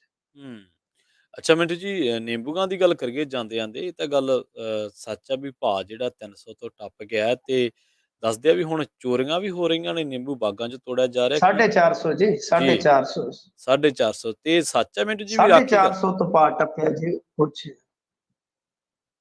ਹਾਂਜੀ ਦੇਖੋ, ਜਿਹਦੇ ਕੋਲ ਨਿੰਬੂ ਹੋਣਗੇ, ਇੱਥੇ ਪੰਜਾਬ ਦੇ ਵਿੱਚ ਕੀ ਹੋਇਆ ਸੀਗਾ ਕਿ ਜਦੋਂ ਰੇਤਾ ਬਹੁਤ ਜ਼ਿਆਦਾ ਮਹਿੰਗਾ ਹੋ ਗਿਆ ਸੀ, ਟਰਾਲੀ ਰੇਤੇ ਦੀ ਜੇ ਘਰੇ ਨਹੀਂ ਸੀ ਜਾਂਦੀ ਤੇ ਬਾਹਰ ਗਲੀ ਦੇ ਵਿੱਚ ਲਵਾ ਕੇ ਤੇ ਬਾਬਾ ਜੀ ਦਾ ਮੰਜਾ ਡਾਉਣਾ ਪੈਂਦਾ ਸੀਗਾ ਕਿ ਕੋਈ ਰੇਤੇ ਦਾ ਬੱਠਲ ਨਾ ਚੁੱਕ ਕੇ ਲੈ ਜਾਵੇ। ਹਿਸਾਬ ਲਾ ਲਓ, ਪੰਜਾਬ ਦੇ ਵਿੱਚ ਐਸੀ ਹਾਲਤ ਵੀ ਰਹੀ ਆ ਕਿ ਕਣਕ ਦੀ ਰਾਖੀ ਤੇ ਕਰਦੇ ਰਹੇ ਨੇ ਲੋਕ, ਰੇਤੇ ਦੀ ਵੀ ਰਾਖੀ ਬਹਿਣਾ ਪਿਆ। ਤਾਂ ਇਹ ਕਾਹਦੇ ਕਰਕੇ? ਕਿਉਂਕਿ ਸਾਡੇ ਕੁਛ ਰਾਖੇ ਜਿਹੜੇ ਆ ਉਹ ਭਾਖੇ ਹੋ ਗਏ ਸਨ, ਰੇਤਾ ਖਾਣ ਲੱਗ ਪਏ ਸੀ। ਹਾਲੇ ਵੀ ਉਹ ਜਾਰੀ ਹੈ, ਪਤਾ ਨਹੀਂ ਕਿਹੜਾ ਮੰਜਨ ਕਰਦੇ ਨੇ, ਕਿਹੜਾ ਉਹ ਉਤੋਂ ਚਵਨ ਪ੍ਰਾਸ਼ ਛਕਦੇ ਆ, ਸਾਰਾ ਕੁਛ ਪਤਾ ਨਹੀਂ ਕਿਸ ਤਰ੍ਹਾਂ ਪਚਾ ਰਹੇ ਹੈ। ਖੈਰ ਦੇਖੋ, ਨਿੰਬੂ ਦਾ ਜਿਹੜਾ ਮਸਲਾ ਹੈ ਨਾ, ਉਹ ਇਹੀ ਹੈ ਜਿਵੇਂ ਹੁਣ ਜਿੱਦਾਂ ਤੁਸੀਂ ਕਹਿ ਰਹੇ ਹੋ ਕਿ ਮਤਲਬ ਕਿ ਕੁਛ ਖਾਸ, ਜਿੱਦਾਂ ਕਾਨਪੁਰ ਦੇ ਬਠੂਰ ਦੇ ਬਾਗ ਦੇ ਵਿੱਚੋਂ ਨਾ ਕੁਛ ਚੋਰ ਜਿਹੜੇ ਆ ਚੋਰੀ ਕਰਕੇ ਲੈ ਗਏ ਤਕਰੀਬਨ 15,000 ਨਿੰਬੂ। ਹੁਣ 15,000 ਨਿੰਬੂ ਹਜ਼ੂਰ, ਇੱਕ ਨਿੰਬੂ ਇੱਥੇ 10 ਰੁਪਏ ਦਾ ਵਿਕ ਰਿਹਾ ਉਸ ਟਾਈਮ, 10 ਤੋਂ 18 ਰੁਪਏ ਦਾ। ਹੁਣ ਕਿੰਨਾ ਲਾਸ ਹੋ ਗਿਆ। ਤਾਂ ਉਹਨੇ ਫਿਰ ਆਪਣੇ ਮਤਲਬ ਕਿ ਜੋ ਵੀ ਹੋਏਗਾ ਉਹਦਾ ਬਗੀਚਾ, ਬਾਗ ਨਿੰਬੂਆਂ ਦਾ ਕਹਿ ਲਓ, ਹੁਣ ਮੈਨੂੰ ਪਤਾ ਨਹੀਂ ਲੱਗ ਰਿਹਾ ਕਿ ਇਹਨੂੰ ਬਾਗ ਕਵਾਂ, ਬਗੀਚਾ ਕਵਾਂ ਜਾਂ ਬੂਟੇ ਕਵਾਂ। ਤਾਂ ਉਹਨੇ ਰਾਖੀ ਬਿਠਾਲ ਦਿੱਤੇ ਨੇ ਬੰਦੇ, ਮਤਲਬ ਕਿ 450 ਜਾਂ 500 ਰੁਪਏ ਦੇ ਹਿਸਾਬ ਦੇ ਨਾਲ 50 ਬੰਦਿਆਂ ਨੂੰ ਰਾਖੇ ਬਿਠਾਲ ਦਿੱਤਾ ਹੈ। ਤੇ ਲੋਕ ਹੁਣ ਅੱਗੇ ਨਿੰਬੂ ਟੰਗਦੇ ਸਨ ਮਿਰਚਾਂ ਦੇ ਨਾਲ, ਤੇ ਲੋਕ ਕਹਿੰਦੇ ਸਟicker ਬਣਾ ਕੇ ਲਾ ਲਿਆ ਕਰਾਂਗੇ ਅਸੀਂ, ਬਈ ਹੁਣ ਮਿਰਚਾਂ ਵੀ ਮਹਿੰਗੀਆਂ ਨੇ, 100 ਤੋਂ ਟੱਪੀਆਂ ਮੇਰੇ ਖਿਆਲ ਦੇ ਨਾਲ। ਮੈਂ ਤੇ ਡੇਲੀ ਜਾਂਦਾ ਰਹਿਣਾ ਸਬਜ਼ੀ ਵਾਲੀ ਦੁਕਾਨ ਤੇ, ਸੁਣ ਭਾਅ ਆਲੂ ਗੰਢਿਆਂ ਦੇ ਸੁੱਕਦੇ ਜਾਂਦੇ ਸਾਹ, ਵਿਆਹੇ ਬੰਦਿਆਂ ਦੇ ਵਿਆਹੇ ਬੰਦੇ ਆ, ਕੀ ਕਰੀਏ। ਜਦੋਂ ਲੈਣ ਜਾਈਦੀ ਹੈ ਸਬਜ਼ੀ ਭਾਜੀ, ਤੇ ਬਸ ਤੜਕਾ ਤੇ ਉੱਥੇ ਹੀ ਲੱਗ ਜਾਂਦਾ ਹੈ ਨਾ ਦਿਲ ਨੂੰ, ਭਾਫਾਂ ਉੱਥੋਂ ਹੀ ਛੁੱਟਣੀਆਂ ਸ਼ੁਰੂ ਹੋ ਜਾਂਦੀਆਂ ਨੇ। ਖੈਰ ਜਿਹੜੀ ਗੱਲ ਹੈ ਨਾ ਕਿ ਨਿੰਬੂ ਦੇ ਰੇਟ, ਹੁਣ ਸਵਾਲ ਜਿਹੜਾ ਮੇਨ ਕਰਨ ਵਾਲਾ ਹੈ ਉਹ ਤੇ ਰਹਿ ਹੀ ਗਿਆ ਕਿ ਨਿੰਬੂ ਦੇ ਰੇਟ ਕਿਉਂ ਤਾਂ ਜਾ ਰਹੇ ਆ। ਇਹ ਐਸਾ ਪਹਿਲੀ ਵਾਰ ਵੇਖਣ ਨੂੰ ਕਿਉਂ ਮਿਲ ਰਿਹਾ ਕਿ ਜਿਹਦੇ ਘਰ ਦੇ ਵਿੱਚ ਨਿੰਬੂਆਂ ਦਾ ਬੂਟਾ ਹੈ ਤੇ ਉੱਥੇ ਮਤਲਬ ਕਿ ਹੁਣ ਉਹ ਗਾਣਾ, ਜਾ ਮੈਂ ਨਹੀਂ ਬਹਿੰਦੀ ਤੇਰੇ ਬਾਜਰੇ ਦੀ ਰਾਖੀ ਵਿੱਚ, ਤਾਂ ਉੱਥੇ ਉਹ ਕੋਈ ਮੁਟਿਆਰ ਹੀ ਆ, ਬੀਬੀ ਵੀ ਕਹੇਗੀ ਕਿ ਮੈਂ ਨਹੀਂ ਬਹਿੰਦੀ ਤੇਰੇ ਨਿੰਬੂਆਂ ਦੀ ਰਾਖੀ, ਮਤਲਬ ਕਿ ਮੈਨੂੰ ਤੇ ਕੁਝ ਮਿਲਣਾ ਨਹੀਂ ਹੈ ਇਹਦੇ ਚ। ਅੱਛਾ, ਇਹ ਨਿੰਬੂਆਂ ਦਾ ਰੇਟ ਜਿਹੜਾ ਆ ਉਹ ਤਾਂ ਚੜ ਗਿਆ ਜ਼ਰੂਰ ਕਿ ਇੱਕ ਤੇ ਯੂਕਰੇਨ ਵਗੈਰਾ ਦਾ ਜਿਹੜਾ ਮਾਮਲਾ ਹੈ ਉਹਦੇ ਕਰਕੇ ਤੇਲ ਮਹਿੰਗਾ ਹੋਇਆ। ਤਾਂ ਜ਼ਾਹਰ ਜੀ ਗੱਲ ਆ ਕਿ ਇੰਡੀਆ ਦੇ ਵਿੱਚ ਜਦੋਂ ਤੇਲ ਮਹਿੰਗਾ ਹੋਏਗਾ ਤਾਂ ਨਾਲ ਦੀ ਨਾਲ ਸਬਜ਼ੀ ਭਾਜੀ ਦੇ ਰੇਟ ਜਿਹੜੇ ਆ ਉਹ ਚੜ ਜਾਊਗੇ। ਦੂਸਰਾ ਇਹ ਹੋਇਆ ਕਿ ਕੁਝ ਸਟੇਟਾਂ ਇਨਕਲੂਡ ਗੁਜਰਾਤ, ਜਿੱਥੇ ਨਿੰਬੂ ਬਹੁਤ ਜ਼ਿਆਦਾ ਹੁੰਦਾ, ਪਿਛਲੇ ਦਿਨੀ ਇੱਕ ਬਹੁਤ ਵੱਡਾ ਉੱਥੇ ਤੂਫਾਨ ਆਇਆ ਜਿਹਦੇ ਕਰਕੇ ਨਿੰਬੂ ਜਿਹੜਾ ਪ੍ਰਭਾਵਿਤ ਹੋ ਗਿਆ।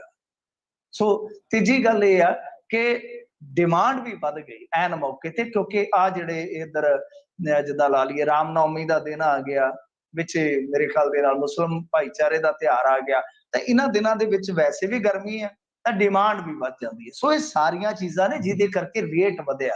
ਤੇ ਇਹੀ ਵਜ੍ਹਾ ਹੈ ਕਿ ਅੱਜ ਜਿਹਦੇ ਕੋਲ 5 ਨਿੰਬੂ ਹੁੰਦੇ ਆ ਉਹ ਰਿਚ ਮੈਨ ਦੀ ਫੀਲਿੰਗ ਲੈਂਦਾ ਹੈ। ਜੀ ਬਿਲਕੁਲ, ਇਹ ਗੱਲ ਤਾਂ ਰਿਚ ਮੈਨ ਦੀ ਫੀਲਿੰਗ ਲੈਣ ਵਾਲੀ ਹੈ ਜਦੋਂ ਭਾਅ ਇੰਨਾ ਮਿੰਟੂ ਜੀ, ਤੇ 5-6 ਨਿੰਬੂ ਕਿਹੜਾ ਥੋੜੀ ਗੱਲ ਆ। ਬਹੁਤ ਬਹੁਤ ਧੰਨਵਾਦ ਅਹਿਮ ਜਾਣਕਾਰੀਆਂ ਦੇ ਲਈ।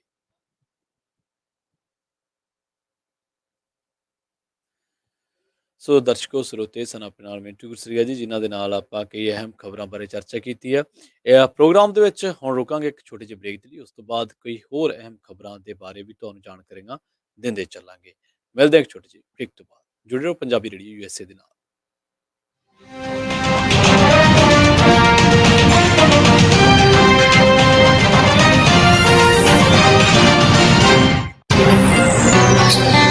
ਤੁਸੀਂ ਸੁਣ ਪੰਜਾਬੀ ਰੇਡੀਓ USA।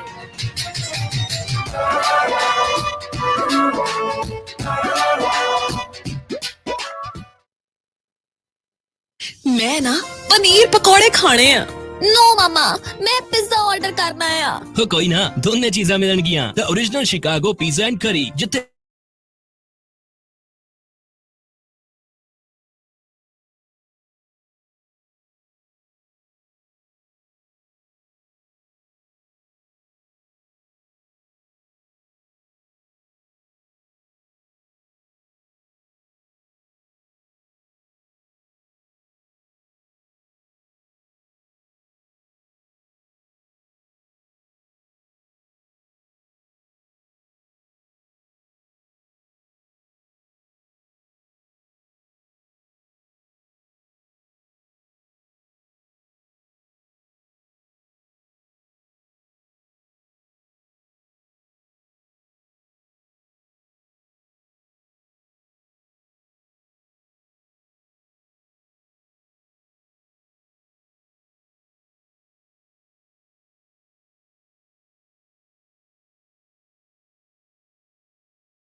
ਤੁਹਾਡੀ ਪਰੀਆਂ ਤੋਂ ਸੋਹਣੀ।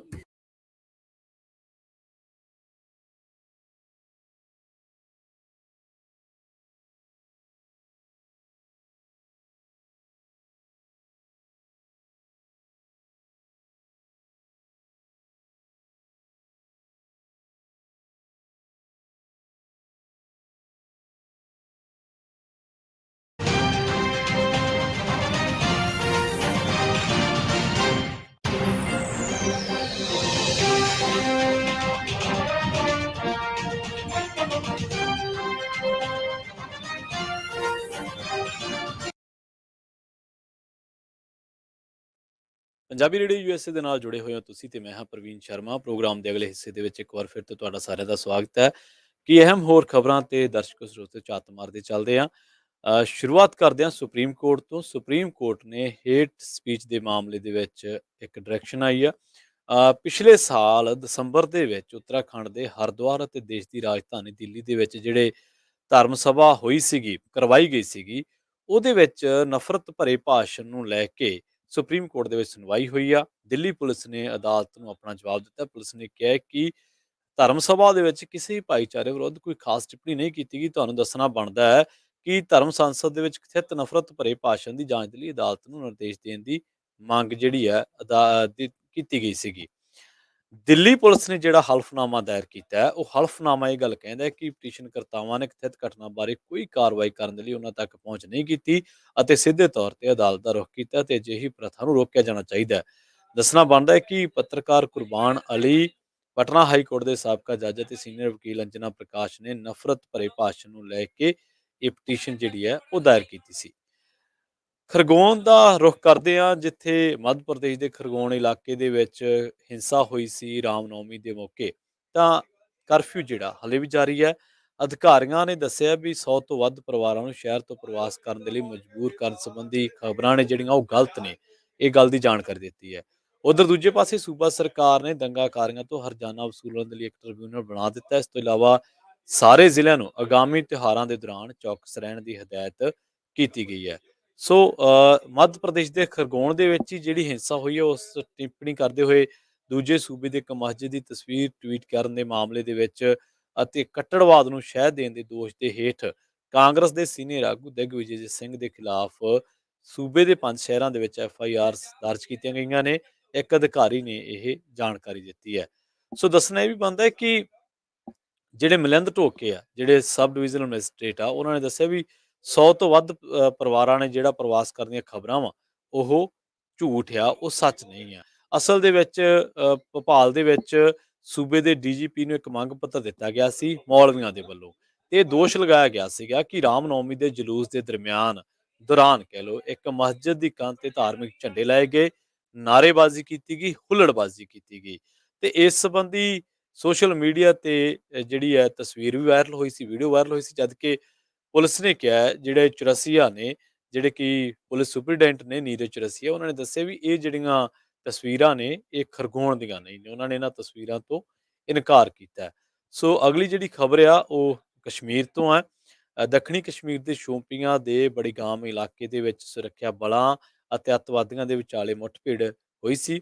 ਦੋਵਾਂ ਪਾਸਿਆਂ ਤੋਂ ਗੋਲੀਬਾਰੀ ਚੱਲੀ। ਹਾਲਾਂਕਿ ਸੁਰੱਖਿਆ ਬਲਾਂ ਨੇ ਪਹਿਲਾਂ ਅੱਤਵਾਦੀਆਂ ਨੂੰ ਆਤਮ ਸਮਰਪਣ ਕਰਨ ਦੀ ਚੇਤਾਵਨੀ ਦੇਣ ਦੀ ਗੱਲ ਕਹੀ ਹੈ, ਪਰ ਅੱਤਵਾਦੀਆਂ ਨੇ ਇਸ ਦਾ ਪਿੱਛਾ ਕੀਤਾ ਤੇ ਗੋਲੀਬਾਰੀ ਸ਼ੁਰੂ ਕਰ ਦਿੱਤੀ। ਕਰੀਬ 3 ਅੱਤਵਾਦੀਆਂ ਨੂੰ ਘੇਰਾ ਜਿਹੜਾ ਉਹ ਪਿਆ ਹੋਇਆ ਸੀਗਾ। ਸੋ ਅਗਲੀ ਜਿਹੜੀ ਖਬਰ ਆ ਉਹ ਹੈਗੀ ਆ ਆਂਧਰਾ ਪ੍ਰਦੇਸ਼ ਤੋਂ। ਆਂਧਰਾ ਪ੍ਰਦੇਸ਼ ਦੇ ਕ੍ਰਿਸ਼ਨਾ ਜ਼ਿਲ੍ਹੇ ਦੇ ਮਨਸੂਰ ਪਿੰਡ ਦੇ ਵਿੱਚ ਇੱਕ ਕੈਮੀਕਲ ਫੈਕਟਰੀ ਦੇ ਵਿੱਚ ਭਿਆਨਕ ਅੱਗ ਲੱਗੀ ਹੈ। ਇਸ ਅੱਗ ਦੇ ਵਿੱਚ ਝੁਲਸਣ ਕਰਕੇ 6 ਮਜ਼ਦੂਰਾਂ ਦੀ ਮੌਤ ਦੱਸੀ ਗਈ ਹੈ। ਇਸ ਤੋਂ ਇਲਾਵਾ ਹਾਦਸੇ ਦੇ ਵਿੱਚ 15 ਦੇ ਕਰੀਬ ਲੋਕ ਜ਼ਖਮੀ ਦੱਸੇ ਗਏ ਨੇ। ਸੂਬੇ ਦੇ ਮੁੱਖ ਮੰਤਰੀ ਅਤੇ ਰਾਜਪਾਲ ਨੇ ਇਸ ਹਾਦਸੇ ਤੇ ਡੂੰਘੇ ਦੁੱਖ ਦਾ ਪ੍ਰਗਟਾਵਾ ਕੀਤਾ ਹੈ। ਮੁੱਖ ਮੰਤਰੀ ਨੇ ਪੀੜਤਾਂ ਦੇ ਲਈ ਮੁਆਵਜ਼ੇ ਦਾ ਐਲਾਨ ਵੀ ਕੀਤਾ ਹੈ। ਦੱਸਿਆ ਜਾ ਰਿਹਾ ਹੈ ਕਿ ਜਿਸ ਫੈਕਟਰੀ ਦੇ ਵਿੱਚ ਇਹ ਅੱਗ ਲੱਗੀ ਸੀ ਉਸ ਦਾ ਨਾਮ ਪੋਰਸ ਪ੍ਰਾਈਵੇਟ ਲਿਮਟਿਡ ਹੈ। ਪੁਲਿਸ ਨੇ ਦੱਸਿਆ ਕਿ ਇਹ ਫੈਕਟਰੀ ਪੋਲੀਮਰ ਕੱਚਾ ਮਾਲ ਪਹੁੰਚਾਉਂਦੀ ਸੀ। ਕੰਟੇਨਰ ਲੀਕ ਹੋ ਗਿਆ ਸੀ ਅਤੇ ਫੈਕਟਰੀ ਦੇ ਵਿੱਚ ਅੱਗ ਲੱਗੀ ਸੀ। ਜਲਦੀ ਹੀ ਇਸ ਅੱਗ ਨੇ ਪੂਰੀ ਫੈਕਟਰੀ ਨੂੰ ਆਪਣੀ ਜਦ ਦੇ ਵਿੱਚ ਲੈ ਲਿਆ, ਜਿਸ ਕਰਕੇ 6 ਮਜ਼ਦੂਰ ਜਿਹੜੇ ਆ ਉਹ ਇਸ ਅੱਗ ਦੀ ਲਪੇਟ ਦੇ ਵਿੱਚ ਆਉਣ ਕਰਕੇ ਮਾਰੇ ਗਏ, ਉਹਨਾਂ ਦੀ ਮੌਤ ਹੋ ਗਈ। ਸੂਬੇ ਦੇ ਮੁੱਖ ਮੰਤਰੀ ਜਗਨ ਮੋਹਨ ਰੈਡੀ ਨੇ ਮੁਆਵਜ਼ੇ ਦਾ ਦਾਅਵਾ ਕੀਤਾ ਹੈ। ਉਹਨਾਂ ਨੇ ਕਿਹਾ ਹੈ ਕਿ ਮ੍ਰਿਤਕਾਂ ਦੇ ਵਾਰਸਾਂ ਨੂੰ 25 ਲੱਖ ਰੁਪਏ, ਗੰਭੀਰ ਜ਼ਖਮੀਆਂ ਨੂੰ 5 ਲੱਖ ਰੁਪਏ ਅਤੇ ਮਾਮੂਲੀ ਜ਼ਖਮੀਆਂ ਨੂੰ 2 ਲੱਖ ਰੁਪਏ ਦੀ ਐਕਸ ਗ੍ਰੇਸ਼ੀਆ ਗ੍ਰਾਂਟ ਦੇਵਾਂਗੇ। ਆਂਧਰਾ ਪ੍ਰਦੇਸ਼ ਦੇ ਰਾਜਪਾਲ ਬਿਸਵਾ ਭੂਸ਼ਣ ਹਰੀਚੰਦਰਨ ਨੇ ਇਸ ਘਟਨਾ ਤੇ ਡੂੰਘੇ ਦੁੱਖ ਦਾ ਪ੍ਰਗਟਾਵਾ ਕੀਤਾ ਹੈ। ਸੋ ਅੱਜ ਦੇ ਖਬਰ ਤੇ ਨਜ਼ਰ ਪ੍ਰੋਗਰਾਮ ਨੂੰ ਆਪਾਂ ਇੱਥੇ ਹੀ ਸਮਾਪਤ ਕਰਦੇ ਹਾਂ। ਦਰਸ਼ਕੋ, ਜਾਂਦੇ ਜਾਂਦੇ ਨਜ਼ਰ ਮਾਰਦੇ ਹਾਂ ਇੱਕ ਵਾਰ ਫਿਰ ਤੋਂ ਸਾਡੇ ਸਪਾਂਸਰਸ ਦੇ ਉੱਤੇ। ਖਾਲਸਾ ਇੰਸ਼ੋਰੈਂਸ ਏਜੰਸੀ ਵਾਲੇ, ਕਿਸੇ ਵੀ ਤਰ੍ਹਾਂ ਦੀ ਇੰਸ਼ੋਰੈਂਸ ਤੁਸੀਂ ਲੈਣੀ ਆ ਤੇ ਇਹਨਾਂ ਦੇ ਨਾਲ ਸੰਪਰਕ ਕਰ ਸਕਦੇ ਹੋ। ਇਹਨਾਂ ਦਾ ਨੰਬਰ ਹੈ 408 ਟਰਕੀਆਨਾ ਇਮੀਗ੍ਰੇਸ਼ਨ ਲਾਅ ਫਾਰਮ ਵਾਲੇ। ਜੇ ਟਰਕੀਆਨਾ ਇਮੀਗ੍ਰੇਸ਼ਨ ਬਾਬਤ ਤੁਹਾਡਾ ਕੋਈ ਸਵਾਲ ਹੈ, ਕੋਈ ਮਸ਼ਵਰਾ ਕਰਨਾ ਹੈ, ਸਲਾਹ ਕਰਨੀ ਹੈ ਤਾਂ ਨੰਬਰ ਡਾਇਲ ਕਰ ਸਕਦੇ ਹੋ 415-909-0503। Krishan Dhanota ji Yuba City, Baljinder Singh Nijjar Woodland, Paramjit Kaur Rangi Vacaville, Harnek Singh Pawla Indian cuisine Renton, Gurmeet Singh, Dhian Kaur Samra Modesto, Jassi Gill plumbing ਵਾਲੇ, Dharam Singh Bakersfield, GN lube truck wash all change ਕਰਨ ਵਾਲੇ ਨਿੰਮਾ ਸਹੋਤਾ ਦੇ ਨਾਲ ਸੰਪਰਕ ਕਰ ਸਕਦੇ ਹੋ। 에ਅਰ ਬ੍ਰੇਕਸ ਦਾ ਕੰਮ ਕਰਵਾਉਣਾ, ਟਾਇਰਾਂ ਦੀ ਐਕਸਚੇਂਜ ਕਰਨੀ ਹੈ ਤਾਂ ਨਿੰਮਾ ਸਹੋਤਾ ਦੇ ਨਾਲ ਸੰਪਰਕ ਕੀਤਾ ਜਾ ਸਕਦਾ। ਉਹਨਾਂ ਦਾ ਨੰਬਰ ਹੈ 209-277-0113। ਇਸੇ ਤਰ੍ਹਾਂ ਵੈਸਟ ਕੋਸਟ ਟਰੱਕ ਸਕੂਲ ਵਾਲੇ ਅਜੀਤ ਟਵਾਲ ਵੀ ਸਾਡੇ ਪ੍ਰੋਗਰਾਮ ਦੇ ਸਪਾਂਸਰ ਨੇ। ਉਹਨਾਂ ਦਾ ਨੰਬਰ ਹੈ 559-374-4541। ਸੋ ਅੱਜ ਦੇ ਇਸ ਪ੍ਰੋਗਰਾਮ ਦੇ ਵਿੱਚ ਇੰਨਾ ਹੀ। ਅਗਲਾ ਪ੍ਰੋਗਰਾਮ ਲੈ ਕੇ ਆ ਰਹੇ ਨੇ ਹਰਜੋਤ ਸਿੰਘ ਖਾਲਸਾ ਜੀ ਅਤੇ ਰਾਜ ਕਰਨਵੀਰ ਸਿੰਘ ਜੀ, ਜਿਸ ਦੇ ਵਿੱਚ ਅਮਰੀਕਾ ਦੇ ਵਿੱਚ ਵਾਪਰੀਆਂ ਅਹਿਮ ਘਟਨਾਵਾਂ ਦੇ ਬਾਰੇ ਤੁਹਾਡੇ ਨਾਲ ਜਾਣਕਾਰੀਆਂ ਸਾਂਝੀਆਂ ਕੀਤੀਆਂ ਜਾਣਗੀਆਂ। ਸੁਣਦੇ ਰਹੋ, ਜੁੜੇ ਰਹੋ ਪੰਜਾਬੀ ਰੇਡੀਓ USA ਦੇ ਨਾਲ।